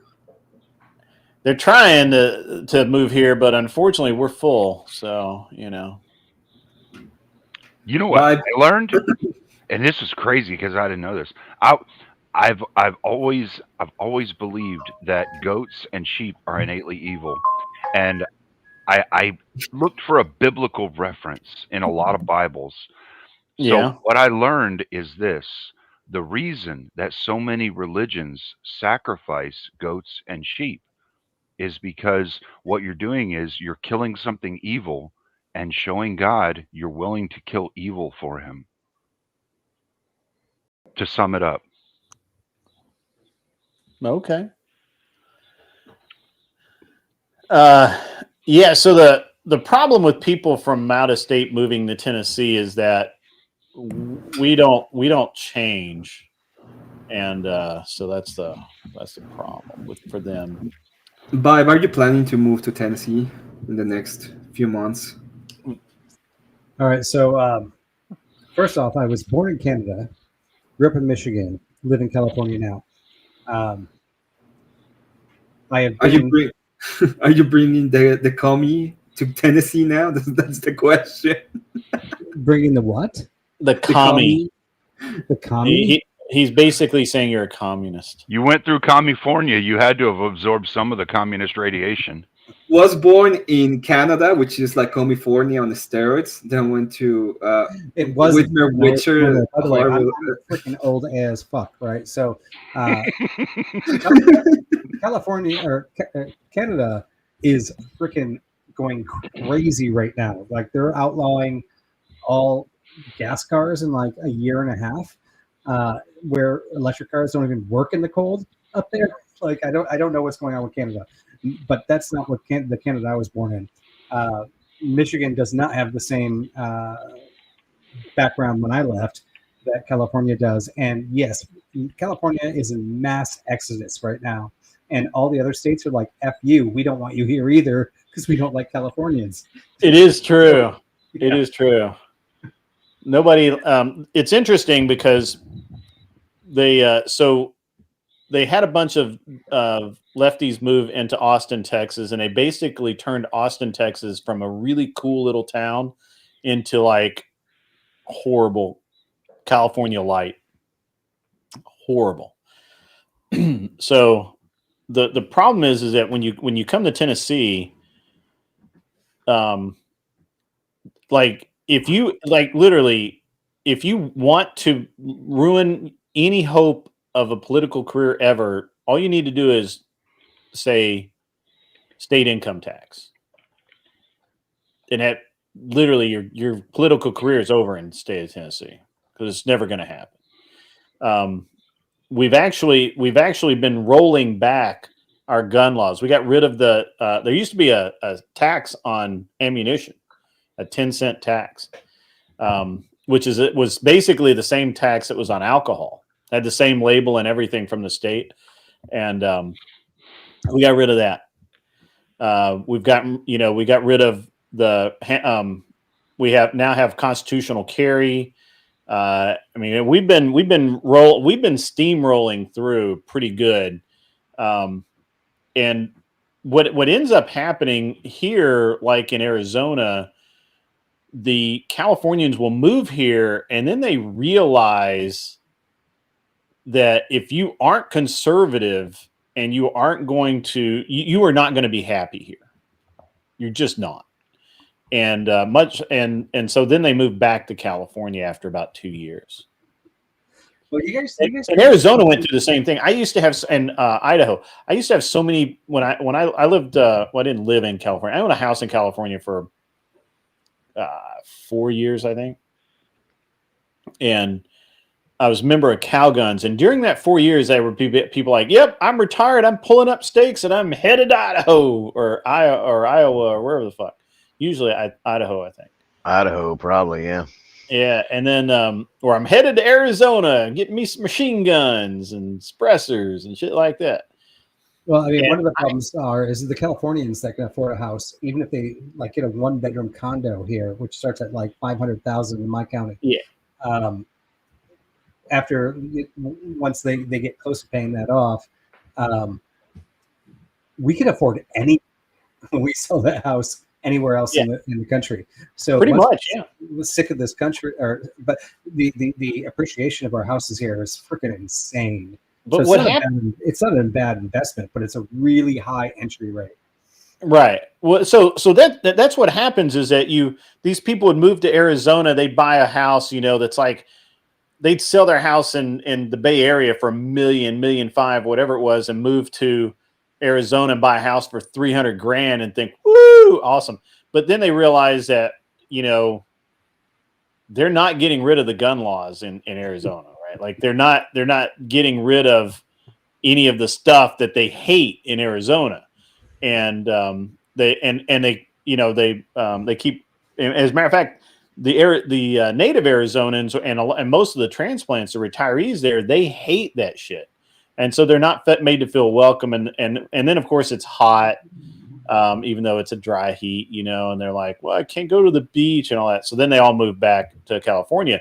The only state that doesn't seem to have this phenomenon happening is Colorado. Colorado, for some reason, the transplants from LA, San Francisco, and Sacramento, the lefties seem to get to Boulder and all of these other places, and they seem to just fit right in. And because it's Boulder's. I literally, long before Colorado went legal, I literally used to call Boulder the land of weed because and cops, like there's so many cops in Boulder, man. Like it was crazy. I've never seen so many police agencies as I did in Colorado. It was nuts. Hey, Grim, we got enough for 2 debates. I know we can do some debating. Anybody from the chat that wants to come up and debate, I'm putting the link back up. I do kind of want to do some debating tonight, and but I'm happy to just sit here and chat too. I don't give a shit. But the Colorado thing, man, it was crazy. It was just nuts. And I do like Colorado. And you mentioned Aurora earlier. My sister lives in Aurora. Actually, yeah, I have a decent sized family, and for some reason, none of us live in the same state. So we're in Illinois, we're in Florida, we're in Colorado, we're in Michigan, we're in California. Love Aurora, hate Aurora at the same time. It's like, but Colorado's a good state. Yeah, it's an interesting.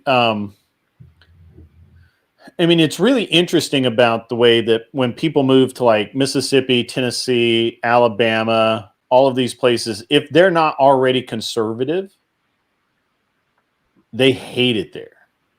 Because when they go to spew their rhetoric, like even when they're amongst other Democrats, the other Democrats don't like their, like they're like, you're insane. You do have those that move and then get woke up in a good way. True. That happens That as does well. happen. Or they do get converted. Yeah, especially in Texas. And there's an ongoing joke that we've had some people from that I know from California moved to Texas, and it's like they changed their whole fucking lives. There's this one kid was, or not a kid, he's a grown. In the cowboy hat. It's in the cowboy hat, man. They put the cowboy hat on. Something, man. This one guy I knew, he was a cop, and him and his girlfriend moved to Texas together, got married. He's a landscaper now, and like specializes in like leveling lawns and stupid shit like that, and apparently makes a lot of money doing it. But he's like literally his whole life has changed once he was out of California. I think they see it, and when you talk about, I see that a lot. I hear that a lot with a lot of the southern states as well. And I think that what happens is you get the ones that they're so tied up in the rat race in a lot of these other states, and California is definitely one that is land of the rat race, I think.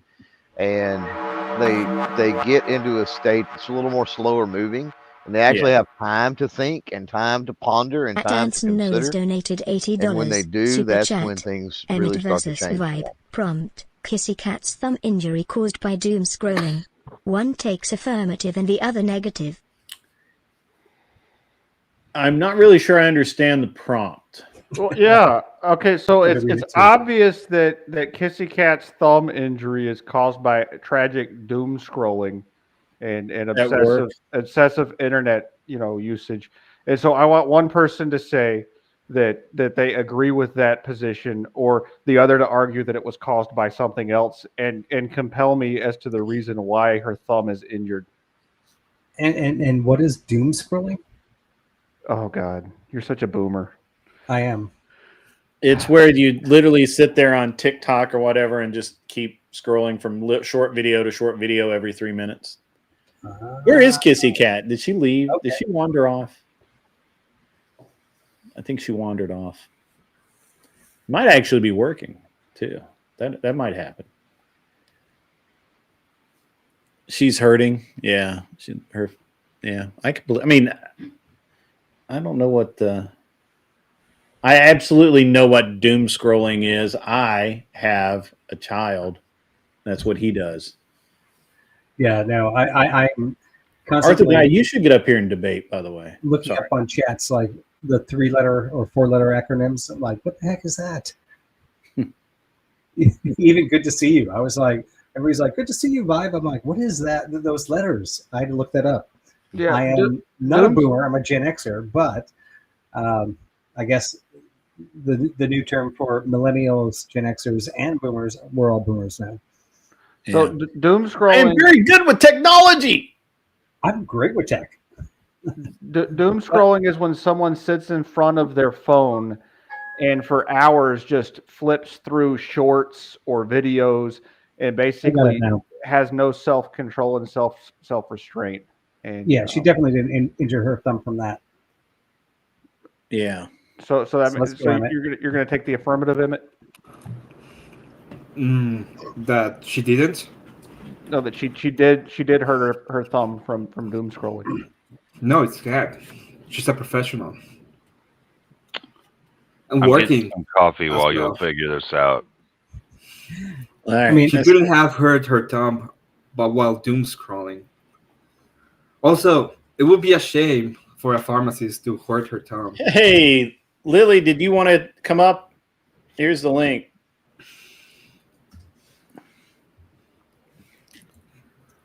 I mean, I'll always take both sides. I chose Do my you always take both sides? If my opponent doesn't want to take that side, or the opposite, I'll take the other. Okay, I'll do it. Been bullying for drinking. I'm not really sure. I speak. What was it? $80 that you put on that? Yeah. Yeah, if it wasn't 80, I would actually say, screw this topic. I don't like the debate. But hey, you put some good money in. So Angry, you would ruin it. No, come on up. We like angry people. Come on up. We'll get you. We'll get you there. Extra judge points will be awarded if you can make the prompt degenerate in some way during your debate. Oh my god. Vibe is in the tech industry.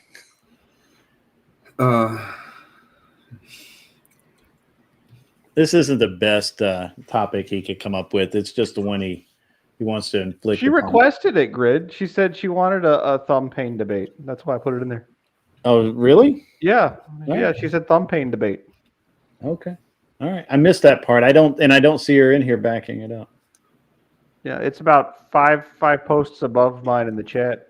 Oh, that's true. She did say thumb pain debate. Hi, Lily. How are you? Hello. My name is already something from last time. Hello. Hello. Something Ventress did nothing wrong. I don't remember what that is. It was Star Wars. Remember we talked about Star Wars. Right.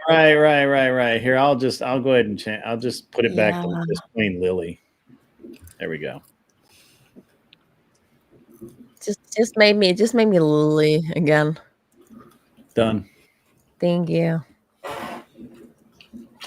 Clearly, Agrillipus doesn't care. Yeah, why don't you care, Agrillipolus? Come on, man. So thank you for having me. I'm just gonna listen in. Why are you mad? Because people are bitches. Well, I mean, that's my Monday, Tuesday, Wednesday, Thursday, and Friday. No, I would say if you're drinking like 7 beers in like 8 hours and people are kind of questioning it and trying to bully you for it without fucking knowing your weight or your capacity of drinking. Yeah, okay.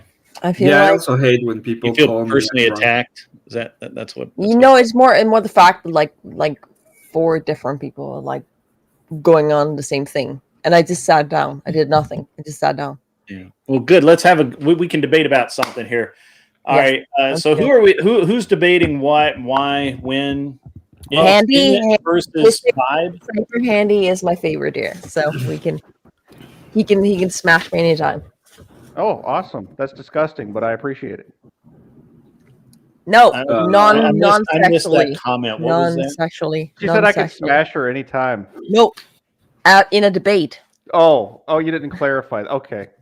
Yeah, he's just immediately going to go max degeneracy. So. I imagine, but non-sexually, I promise you. Okay, thank you. I appreciate that. No need to apologize, Agrillipus.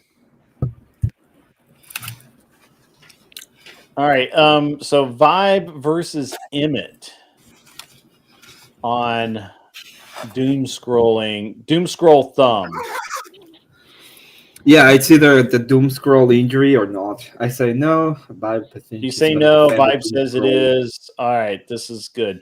Do we need to put everybody in back? Like last week, I tried to not put everybody in the back for one round, and it just ended up with people talking anyway. Oh, we got the hood. The hood, guys. I'm inspired by Spiro, and this is my tribute to Spiro. I'm gonna go ahead and Where put is my. Spiro? Spiro should be on the show. He's he's legit. He has a family. That's why. Oh. Now, debaters, Maybe- remember, I'll award extra judge points if you can give me a compelling reason why she hurt her thumb for a degenerate reason. Okay. Well, I'm going to give everyone a compelling reason to go to the back and let these two guys duke it out. All right, so Emmett's taking the affirmative. Oh, I hit the wrong button. Bye. I win. That was my bad. That was I my win. bad. He did not I rage won. quit. He did not I rage won. quit. That was my bad. I Okay. did that. That was my bad. I hit the wrong. Yeah, Emmett's all excited. He's like, "Yeah, I won." He's like, I won. You're about to go all Rocky there, weren't you? Well, if Rocky you're winning, Balboa up in the house. All when right. you win, you win. You know. That's right. When you win, you win. All right. So I don't even know how we're gonna do this. This is gonna be great. By saying yes by doom scrolling, I'm saying no by not doom scrolling. I think I Bobby goes know. first. I know. It's But are Which one's the affirmative? is Kat gonna disclose how she hurt her thumb? She better after this. Yeah, she better. She better. Ooh. All right. Better. She better. That's it's a bold statement. I like it. Got moxie. Got something going on. All right. Who's got the affirmative? I think Vibe has affirmative. Vibe has the affirmative. So That Vibe, she you get did to go. injure- You get to get go injured, right. first. Yeah. Emmett's a Timu Spyro, whatever. Yeah, I got you. All right, Vibe. When you start talking, I'll start the timer. All right, sounds good. So we'll go right now. We all love Kissy Cat. A lot of people don't realize that her XOs and everything is just hugs and kisses on the front and back, which actually kind of goes into why this might be an injury. And I say might, which is going to be something that Emmett might say, well, you said might. So let's find out why it's not might. The reason it's not might is because we know that I have seen her on every single channel when I am doom scrolling with my thumb across all the live channels, and somehow she's active there. Not only is she not active there, she is constantly communicating on all those channels. Those thumbs have to be so busy. But to even get more gritty, she's got a lot of goats, and goats need maintenance. And some of these maintenance, especially like when fertilizing the goats, require a thumb. So if you really need to look at all the things her thumbs are doing between doom scrolling, switching between YouTube channels, and fertilizing the goats, she's busy. All right, that was your minute, sir. Okay. Ready when you are, Emmett. Just start talking. Whenever we're talking about about ChatGPT is an AI, doesn't have a body. Ontologically speaking, it cannot be injured. It's just trying to utilize the basic ideas from the ChatGPT to humanize herself in this case, which is impossible because it's not a human. It's just a data center, probably based by Elon Musk and the AI with all of the overlords. We have to agree that this is the reason why everything is going badly in the world, because AI. So I will say, since ChatGPT is an AI, she cannot have been doom scrolling and hurting her thumb. Thank you. Okay. All right. Well, I don't know how you guys are going to make this last 5 minutes, but give it the college try. You guys ready? Absolutely. So, I mean, it's pretty easy here because the argument was completely changed to that thumbs actually are irrelevant if she's just an AI agent here. So now the burden of proof is saying on me, I guess, of me saying that she's not AI. And it's a really tough thing, especially. How are you going to show us that she has thumbs? In fact, how are you going to show us that it has thumbs? It doesn't. It doesn't have a gender either. Yeah, Well, it it has is trumps. going to show up at Grid's conference, and everybody's really excited about meeting that. And that's the last thing an AI would do. AI would come up with some type of excuse generated from the internet with the most predictable algorithm of why they cannot make it to Nashville. However, this particular AI agent is very affectionate about actually showing up at that and having to really not take care of her goats. So she has to this AI has to find out how to take care of its goats, unless this AI is lying. Do you know about Starlink? We all know that ChatGPT has been using a Starlink body that she used to control over in order to be able to utilize some kind of way to communicate with the human world in physical form. Okay, so let's back up, because actually I just realized the burden of proof is not on me. Pretty much everybody on this panel, including Are you contradicting yourself now, Vibe? Actually believe that she's a human. However, you are now saying she's AI. So I want to put on you, what is the Well, proof that you have a belief that that she is human. So you're contradicting yourself. You contradict yourself in the burden of proof, and now you're contradicting yourself because you do have a belief that she is human. Yeah, you are. You do. I'm asking you to prove to me that she's AI.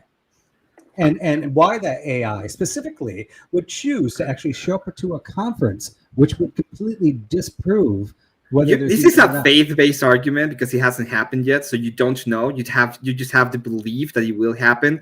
But in reality, it's very possible that she's just toying with us like any AI would do. AIs will tell you anything you want to hear. If you want to hear that she was, you have that she's AI. If you want to hear that she will show up, will she say she show up?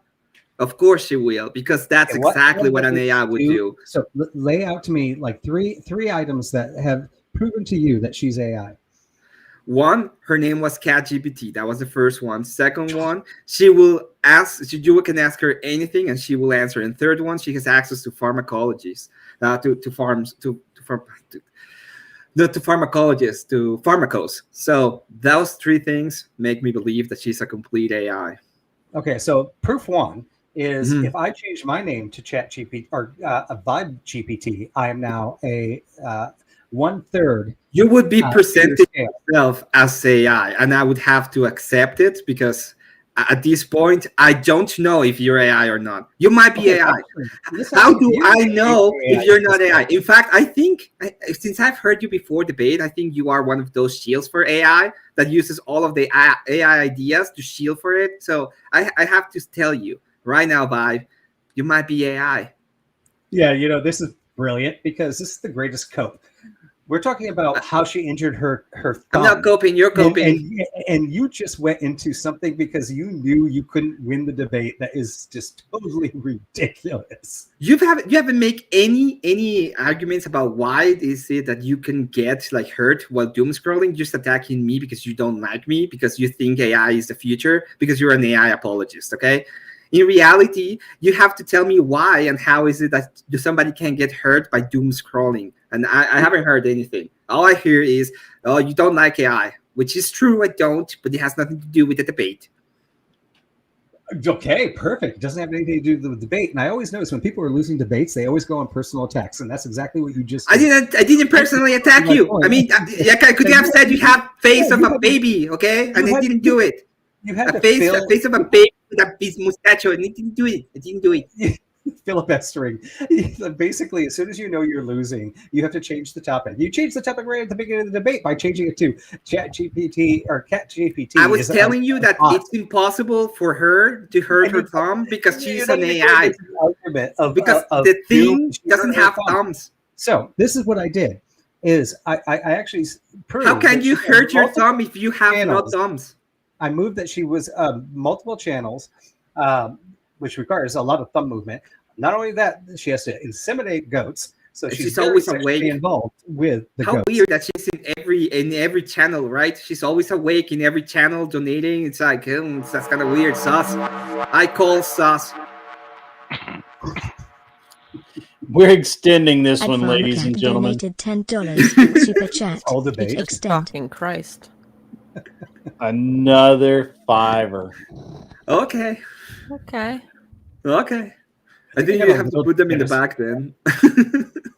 Well, enjoy. No. Yeah. Just keep going, guys. Keep going. I'll just knock everybody back down. You see, in reality, even the AI is so self-centered that she will pay more money so that we can continue just talking about AI as always. It's the same thing. It's like the AI wants is to please you, so she will go ahead and try to keep this going as long as it's possible, so that she can pretend that we are pleased with her. Kat, we're not pleased. Okay, you're an AI. Right. So we start going through your 3 points, and we already disproved that just because you put GPT at the end of your name doesn't make you AI. And what was your second point? Let's see how we can disprove that. Every time I hear Gupta, it means that it's from India. So when I say Kat Gupta, it has to be like AI, from India. That's how it works. No, that's not how it works. That's so subjective. If my name is Francisco Hernandez, where I'm from, Mexico. If I'm Cat GPT, where I'm from, India. I mean AI. It's how it works. Yeah, let's dig right into that. Is that an objective statement or is that a subjective statement? I don't know. Are you subjectively asking me or objectively asking me? Okay, there you go. So, I mean, basically, you've just taken this debate and thrown it into pure disarray by just concluding words and making fun of the whole thing. Well, I've seen studies, okay? I've seen studies, and my study says that AI doesn't have thumbs. So I want you to tell me, how can you hurt your thumb doom scrolling if you have no thumbs? I really need you to tell me that, please. Well, first you have to prove to me that Oxy is a AI. Well, she's in every single channel. She's always talking in every single channel. She's always donating money in every single channel. How can you be in every single channel if you're not AI? Like how many brains do you have to watch every single channel? It's impossible. Okay, so since that's an impossibility because you cannot be everywhere at once, it has to be an AI that is in every single channel in the internet while doing the thing. That's the way I can prove it to you. Do you have any way to tell me that that's not correct? Yeah. How many channels is she in at one time? You said every single one, so your claim is that every single one at once. Oh yeah, I mean we're pretty good. We have multiple screens now. I'm actually doing 5 things right now at the moment. I'm on 3 other streams at the moment. Am I AI? Well, without seeing GPT on your name, I'm not entirely sure, but I'm leaning towards yes. It's a limit. Like whenever you go on and you're like doing your apologia for AI, every single time I'm like thinking in the back of my head, this is just another AI or might be AI adjacent. Well, I think that you're definitely AI because you're an exact replica of what's this guy's name? Spiro Floropoulos is just part of the cult now, my cult, but I am impersonating him because he is part of the cult. So I need to be able to defend him in my cult. Yeah. All right, I give it to Emmett. I don't care. I don't like it's so dumb. You have 1 minute and 22 seconds left. Oh God. Just to win points with the judges, I will say that every time I go ahead and ask for prompts from ChatGPT, AI is Anson is very satisfied. You can take it as whatever you want, but that's why we have to get rid of it because it's bad. It's bad for the youth. It's bad for everyone. Yeah. Yeah, I'll do the ChatGPT debate any day, but this one's just. What do you have against ChatGPT? It's just her name. That's how. It's the name. She put it on her own. She has a T-shirt and everything. We love her. She's great. We play games with her. She's not very good at them, which is probably another proof that she's probably not really. She's kind of good at it. Being honest. Mm-hmm. ChatGPT is a degen generator AI. Yeah. Wait. Hold on. Wait. Did you just say she? Oh, I have problems with English because it's my second language, but it's it. Oh, but yeah. Okay. Another cope. I am. Caught you. I think we lost Lily. Then we lost Lily's everybody. Like, now That was beautiful. Lily's like, oh God, what did I got into? Yeah, I know. Like, what? This is crazy. Why am I even here? That's beautiful. That, or she had internet problems. Either way, it's fine. Where's she from? Like somewhere cold, like the Like Netherlands or Denmark. Oh, okay. Then, if it's Denmark, maybe not. Maybe she just was like, I'm a real girl. I'm a real girl. You see, that's something an AI would write to try to prove. Do we even? I'm actually okay losing that debate to Emmett. At this point. I lost something.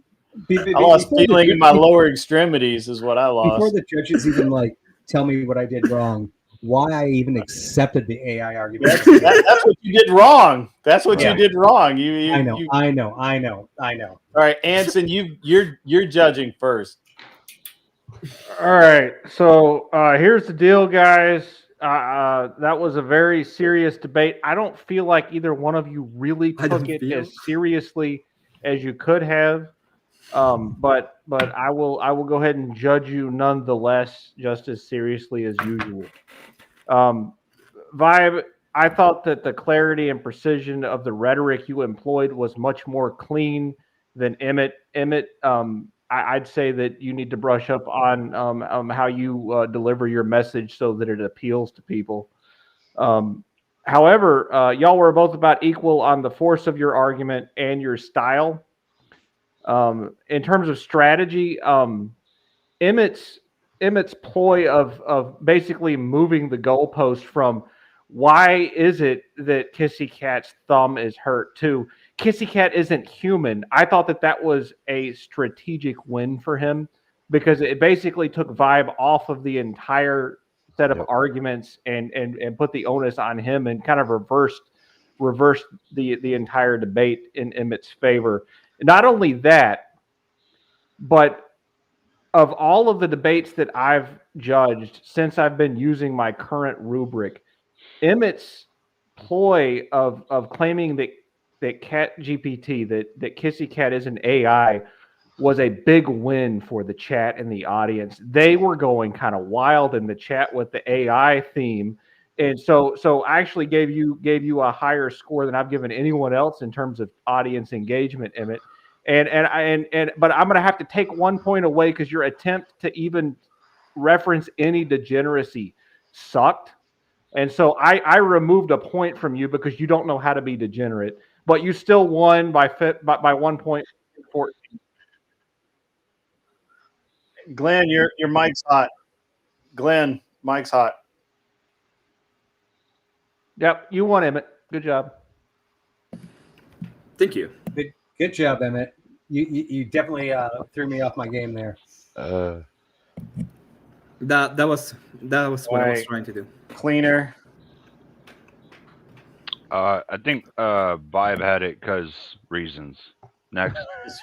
That sounds like an AI response. That's what Cleaner, are you afraid of the AI? Is that what I'm listening? Is that what I'm getting from you? No, I'm not afraid of AI at all. I have thousands and thousands of kilowatts of electromagnetic force to disrupt any kind of AI. You don't have fuck yourself and your AI revolution, buddy. Kilowatts, not gigawatts. Come on, man. No, I don't keep black watts.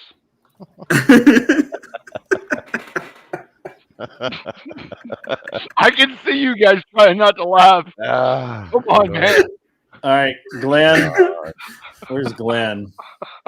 He's busy. He was busy. All right, Clover Tech can judge. He can easily judge. This one was actually pretty easy because until the extension, like I wasn't sure, and then the extension happened, and then Vibe had made the claim that that she was in all of these chats doing all these things and handling the goats at one time, and then Emmett attacked that in the second half, late in the fourth quarter there.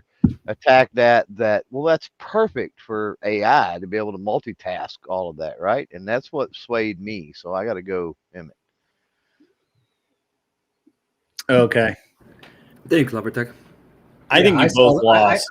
I saw that immediately in the second I half. was thoroughly entertained. I had to sit through that and the extension. Are you not entertained? Are you not No, entertained? I was not entertained, but everybody else was. So I guess that's good. It was interesting. Like I said, I mean, AI really? You came up with AI? As soon as I let him actually go with the AI and didn't shut that down at the beginning, I knew like I messed up. And then when you extended it, and then he started using, like, my opening was, you see her in all these different chats. That's why her thumb is so broken, and she has goats. But then he started using only AI could do that, just like Clover Tech was saying. I'm like, fuck, good job, Emmett. So, hey, I don't mind. Emmett, you should have just said that she got her thumb bitten by a goat. That's way more fun. I'm a little bit more used to like fact-based arguments, even if I don't have all the facts. not the surreal ones. Like, I liked that you tried to keep it on point with refuting what he was saying, because he switched the affirmative around, and so he then had to prove what he was saying. And 3 times you did try to incite a response from him by saying, okay, well, now you're saying she's AI, you're going to have to prove to me she's AI so that we can get past that.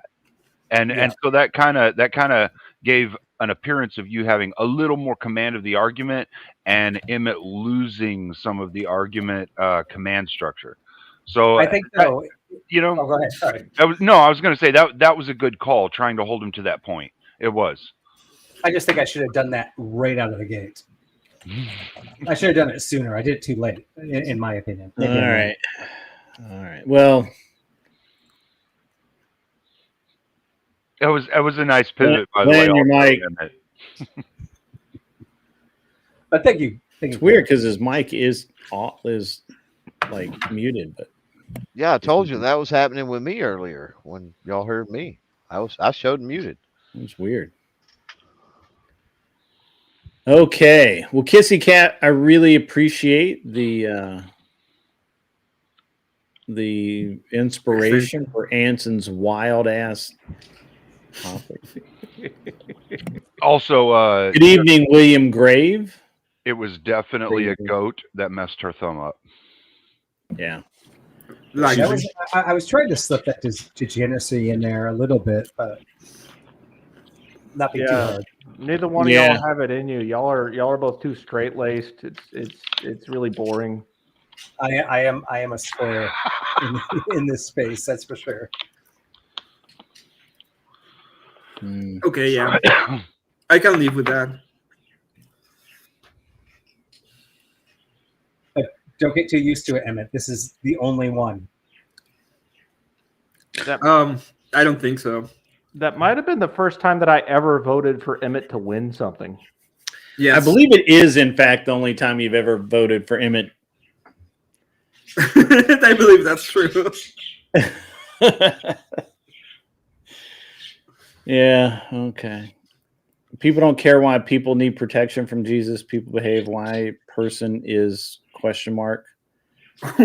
Grave, I'm sorry, I don't understand what you're saying. I'm not as versed in crazy as I seem. Okay. Do we have another debate here? Do we lost Lily. I don't know. I think maybe the cat GTP stuff. It was the fear. That's what it was. It was the fear. Definitely. Cat GTP has joined. Oh, I'm so curious. What did you think of that debate, Cat? It was lovely. Lovely. Oh shit! Hold on just a second. Would a robot say that? Sorry. Hold on just a second. My headphones died. Uh-oh. She's having API confusion. That's why her thumb hurts. She threw everything across the room. I almost lost a weed brownie. The What API is it? configuration So are is real. these legit chat GT people, or am I just getting drunk people in? Like, this is random bullshit, like smart, but blah blah blah blah blah. They're words. We use them to form coherent fucking sentences. This is not a coherent fucking sentence. No, Zelensky does want war. All right, can y'all hear me? Yeah, you're a we little can hot. hear you. Can y'all hear me? You're peaking Yeah. a bit. Okay, Almost like a so 14-year-old girl. so I was gonna come in and give like the actual answer about my thumb. What happened to your thumb? If you Kid? wanted it, I do. I would love to know. Yeah. nothing happened to it. It just randomly started hurting. So I don't know. Oh, you probably jammed it. You don't know, i.e., the sheep did it. So my theory is actually correct because doom scrolling injuries just sort of appear out of nowhere and you don't associate them. Anson with the has actual pain. experience. We all know, Kat, that you're an AI, okay? And we know that you're just lying to us. Yeah. The prompt they gave you is not, it's malfunctioning at this point. That's why you don't have a reason for it to hurt. Well, and I take offense to Vibe saying I'm not good at the games. Wow. Deep always wins. I win a lot. You may need some carpal tunnel therapy. So this further proves that I'm a real woman because I took offense to something retarded. I think you're actually pretty good at the game. I was just trying to say that if you were AI, you'd win every game. Yeah, there's a lot of people in the chat. I do need you to do a favor for me, Kat. Can you prove to Emmett that you're a real person? Well, he doesn't believe I'm a real person, and he's even seen me on cam. So I wish I had that information. he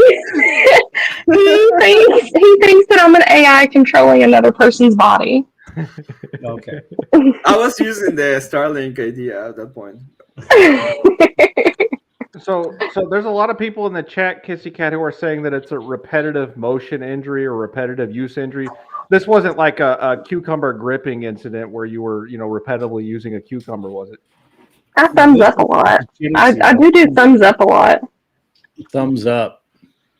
Mm-hmm. What do you feed your sheep? So I have a special blend of like grain that has grain and protein and fat and like molasses mixed up at the feed store, and that's what I feed them. You don't put like strawberry bits in there? Mm-hmm. No, they love that molasses. It's like sheep crack. Mm-hmm. Sheep. And then of course they eat, my fields as well, the grass. Blackberries ever? Well, sometimes they come back to the barn purple, so probably.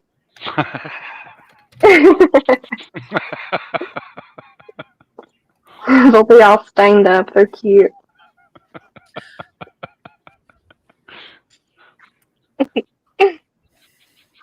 Spaceman, you have some pretty good ones on Denmark as well.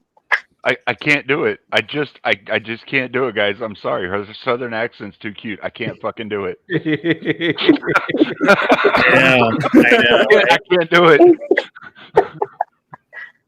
Oh, Lord. We have another debate here somewhere. Can Kissy Cat debate? Yeah, she could debate. Can make her debate Emmett, and the AI can crush Emmett's soul. Well, she would. She would know every single one of the statistics, right? She wouldn't even need them. Mm. A true AI wouldn't even need the statistics because it would know every argument you could possibly make and how faulty they all are. Right here. But I don't use. Oh no, not tariffs. That's an AI. Yes, I love tariffs. Come kill me, Russians. I dare you try. And to I make just it don't want easier to on you, debate tariffs. I never said they were bad. to make it easier on you, tonight only, I will be eating lots of weed brownies. So you've got a chance, maybe.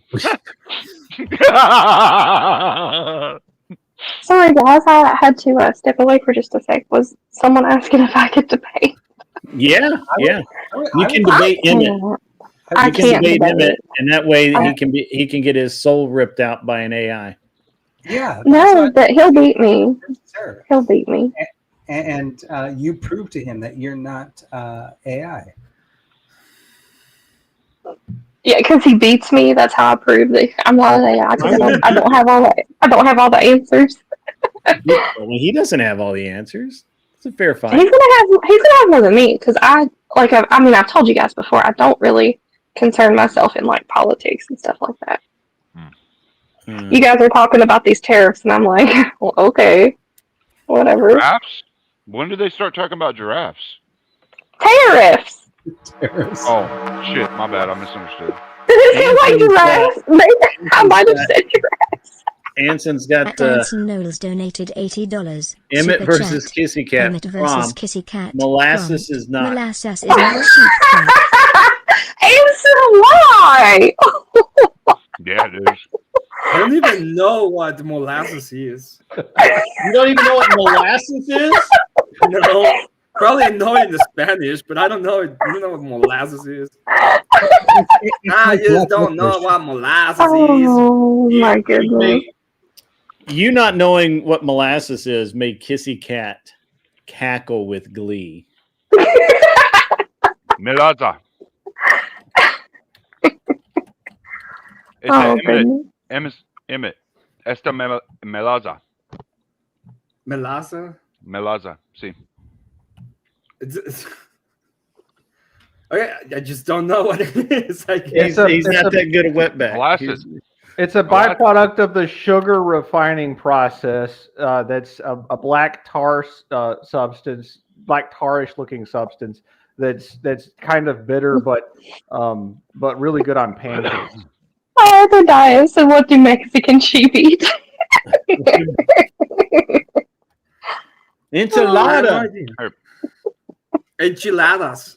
Anson, why do you hate me? I swear. If you start asking about Mexican sheep, I'm just not speaking in Spanish. That's what I'm gonna do. Oh gosh, then we won't know if you're right or wrong. Yeah, and then you know what happens? Kissy Cat wins. Because this is America, bitch. We're gonna discriminate against you. Grid. Let me tell you a story, okay? I'm boy. gonna tell you a story about Is it a long story? your panel. No, it's a very short story. There's this person in your panel called Ansel Knowles, and if there is any person that has boobs, he will vote for them. It doesn't matter what they say or how they say it, or if they win or if they don't. That's just what he will the do. boobs. It's just the boobs. So most people operate around the cream principle. Cash rules everything around me.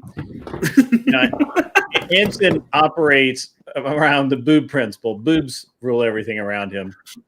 There's no adjectives or no anagram there. It's just what it is. All right, are you guys debating? We are debating, I guess. Well, I'm taking the that it is crack. It is sheep crack. All right. So, are you camming up for this one, Kissy Cat? I prefer not to.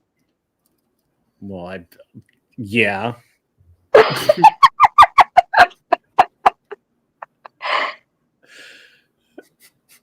How am I going to debate Kissy Cat? You're going to debate Kissy Cat. She's not even going to bother to cam up. Wow. Yeah, I just really don't want to right now. I look terrible. I'm at work. I just, prefer not to. Why do women always say, that's actually a great debate topic. Why do women always say they look terrible when we know damn well that they don't look terrible? They don't look like what they want to look like at that moment. Right, exactly. So terrible. We all know damn well it's a lie. It's a lie. You either look hot or terrible. There's no in between.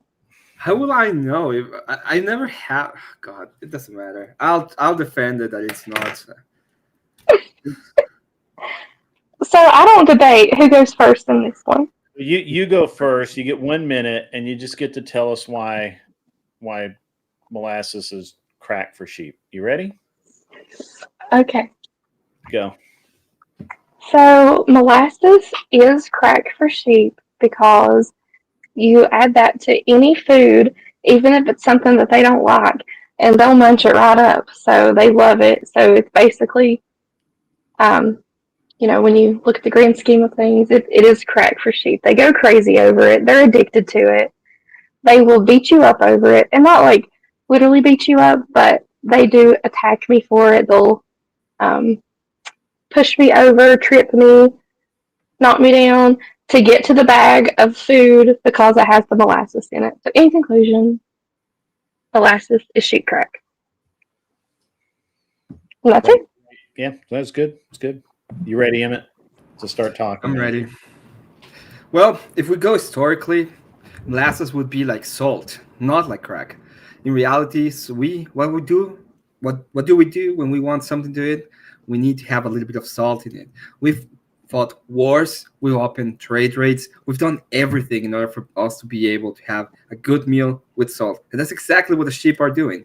They're using molasses as a way to add flavor to the meal. That's why they eat it. And it's not the same as crack, as we know. Crack will make them black, and they're not black, they're white. That's it? That's it. All right. You guys are both really short answer there. All right. So 5 minutes. Starting. Please, no one extend this, please. You want to extend it? I don't want anyone to extend this. Please don't. Okay. All right. 5 minutes on the clock. Ready, set, go. Mm-hmm.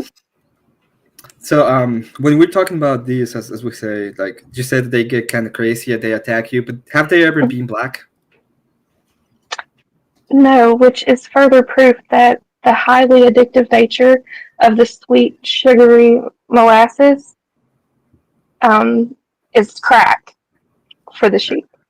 But in reality, like we've seen in the past, even whites have had like trade routes. They've attacked other nations. They've ensured that they can have salt. So the aggression is not part of it, but the blackness would be part of it. And since we know that Sheep are not people. Sheep are not people. They have a little sweet tooth, and they just want a little snacky snack with some molasses on it. So, well, that is true that they're not people, but you're not people either. So when we're talking about this specific, I'm making a comparison. We know that blacks take crack and whites take cocaine. So in this case, it would be different. Your sheep would need to be black in order for that to be like crack. That's what I'm saying. Not all of my sheep are white sheep, to be quite honest. Some of them are black and white. Some are black. Some are white. Some are brown. So that's irrelevant to the claim here. Are you telling me that you have Mexican sheep and black sheep too? Mm-hmm. Yeah. Are you telling me that you have Mexican and black sheep as well? We coexist on my farm. Did you accept any kind of sheep? Is that what you're telling me? All sheep welcome. But yeah, so it's like really addictive for them, I guess. Like they'd even eat a freaking turd if it had molasses on it. So they just love it. It's sweet and they love it. Like I could offer them a certain type of feed and they don't really care for it. They won't really eat it much. The exact same mixture, but add molasses to it and it's on. They love it. Yeah, like when you have like a little bit of, and sometimes you get a steak, you start cooking it, it doesn't have anything of it. It's good, but it's not great. Put a little bit of salt in it, a little bit of pepper. It's amazing. So in reality, you're adding this flavor to their food, but you're not giving them drugs. That's the whole point. That's where I'm going. Well, my premise is that it acts as a drug. The molasses does. Because of the addictive nature of sugar, it has been proven by scientific studies that sugar is an addictive substance. So, I mean, look at the American population. We can kind of tell that we're addicted to sugar. So, So now sheep are molasses. like, Well, no, you wanted to draw a parallel, so I can too, right? So yeah, but I'm just asking. Like before, you were like, "Oh, they're not like people," but now they are like people. I'm just asking. well, I'm talking about the nature of sugar. So the nature of sugar is that it's addictive. Molasses is a byproduct of sugar. Therefore, molasses is addictive and acts like a drug. Is this an appeal to fat asses? Like, No, it's an appeal to scientific fact and statistics. Is it statistically correct, or you're talking about a fact? Because I actually don't know the obesity rate. If we're gonna draw that parallel back to humans, I don't know the obesity rate. And you know what? My sheep are kind of fat asses, but they're happy. Do they die more because of heart disease, or do they die more? Oh, to be quite honest, all of my sheep have died of old age, but they do get a lot of exercise along with their crack diet. So you give them a lot of like crack diet, and then you make them run around. Yeah, they run around. They run the energy off. They also eat a lot of salad, right? The grass. So they have a balanced diet. I see it. I just enjoy that we are kind of agreeing that we should just make people run around after we give them molasses. That would probably be a good plan, Emmett. That would be a good plan. Yeah. I just want to ask you a question regarding this. When you give them molasses, do they get violent? Like they will go into a little sheep car, and they will start shooting around, going against other sheep so that they can take the molasses away? Well, they don't have thumbs, so they couldn't really do that. But I'll tell you what, when I do go into that field and I have a bag of the feed, they will gang up on me. So gang violence right there. Sheep, crack. Okay, stop. I almost had to intervene when you were body shaming your sheep.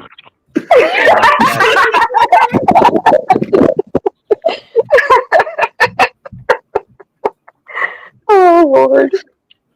Okay. That was not fun. Clover Tech's getting into the act, so Emmett is saying that she's getting drive fast. Well, they do participate in gang violence. They do. Like they jump me, they mug me. Women though, that sounds like gang something else that I can't say. God. I'm just curious, like, what would differentiate like Mexican sheep from Arabic sheep, aside from the fact that they don't blow up automatically?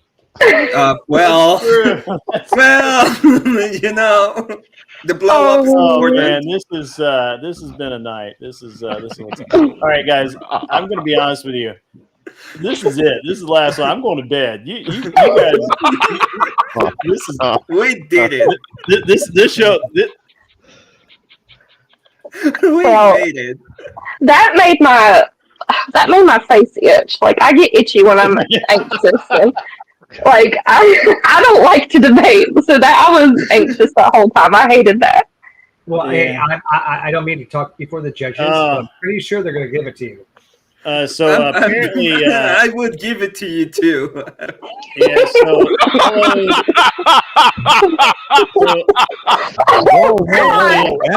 Emmett now. Apparently, Kissy Cat, this is spreading. Hello, see you not here. He said, "I gave a thumbs up. Now my thumb hurts." Yes. That got what that he was saying. Some injuries are rampant. Some injuries are rampant here. All right, the judging on this is going to be just. We heard him right. It's insane. I don't want to be here. I'm not the only one, Cleaner. I heard it too. We've got body shaming sheep. We've got thumb wheels that are messed up. I don't know what's going on. It might be my worst debate, but it was the best debate. I mean, we already know Anson's voting for Kat because she has boobs. No, he's going to go the opposite direction to prove you guys wrong. All right, so and Glenn, did you even hear any of this debate? I know you were on a phone. Oh, I've heard enough. I heard Emmett say he would give it to her. Give her the D, I take it. So I think that just gives it to Cat. Cat won. Okay, thanks. I hated it. Anson, what's your real vote? I didn't even know what molasses was. Yeah, so that was a very compelling debate. I was disappointed with Emmett's performance. It lacked argumentation and facts and coherence. And Kissy Cat really shined there a whole lot when she said that the sheep would eat a turd if it had molasses. They will. And Emmett did nothing to counter that point, and that's definitely crackhead behavior. So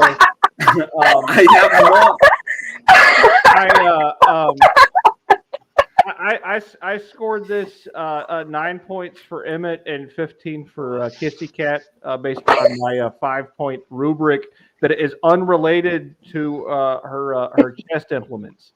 So implements, chest implements. Oh, okay. We were here the last time. Somebody with chest implements was here. All right. What who's Cleaner? Cleaner's the last one. All right. Man, Emmett shot himself right in the foot in the beginning. He said because it was based assault, and it's like it takes 2 seconds to look up what molasses is made of and not make that mistake.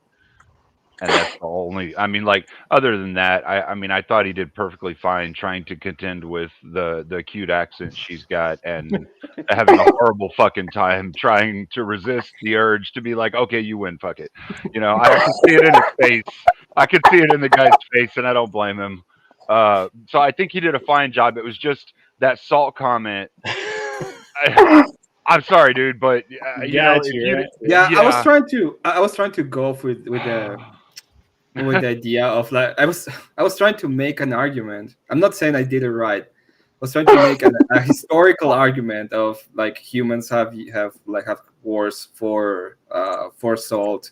So it's more like they're trying to have something in the food that makes it better than the idea. I took it as it was a flavoring thing rather than it was a craving for it was more of something that made it taste better. It didn't really matter what it was. Well, there's where Emmett was coming from.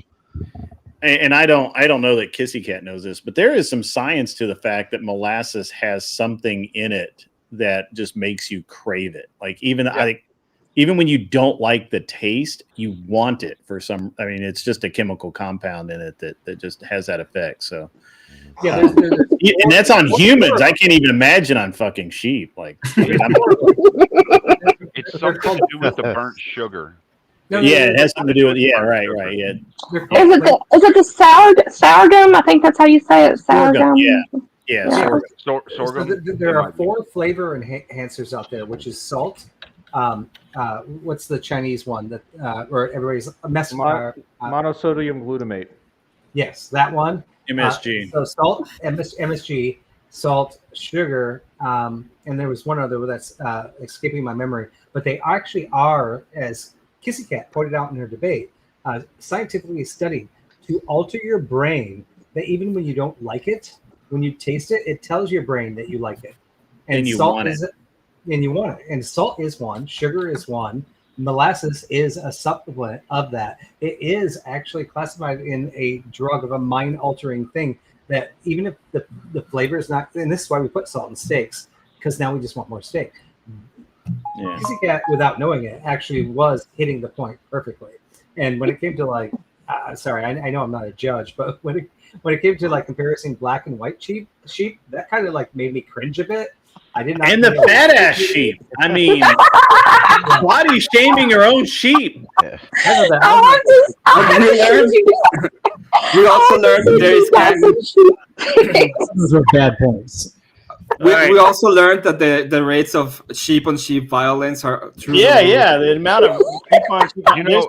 They're probably having unprotected sex and everything. Like, it's wild. Oh, God. So, These are no. some wild-ass sheep. My boys are in their own field and my girls are in their own field. So we're not having any funny business. Segregate them. You're segregating the sheep. Because let me tell you, if I didn't do that, I would have babies everywhere. Good Lord.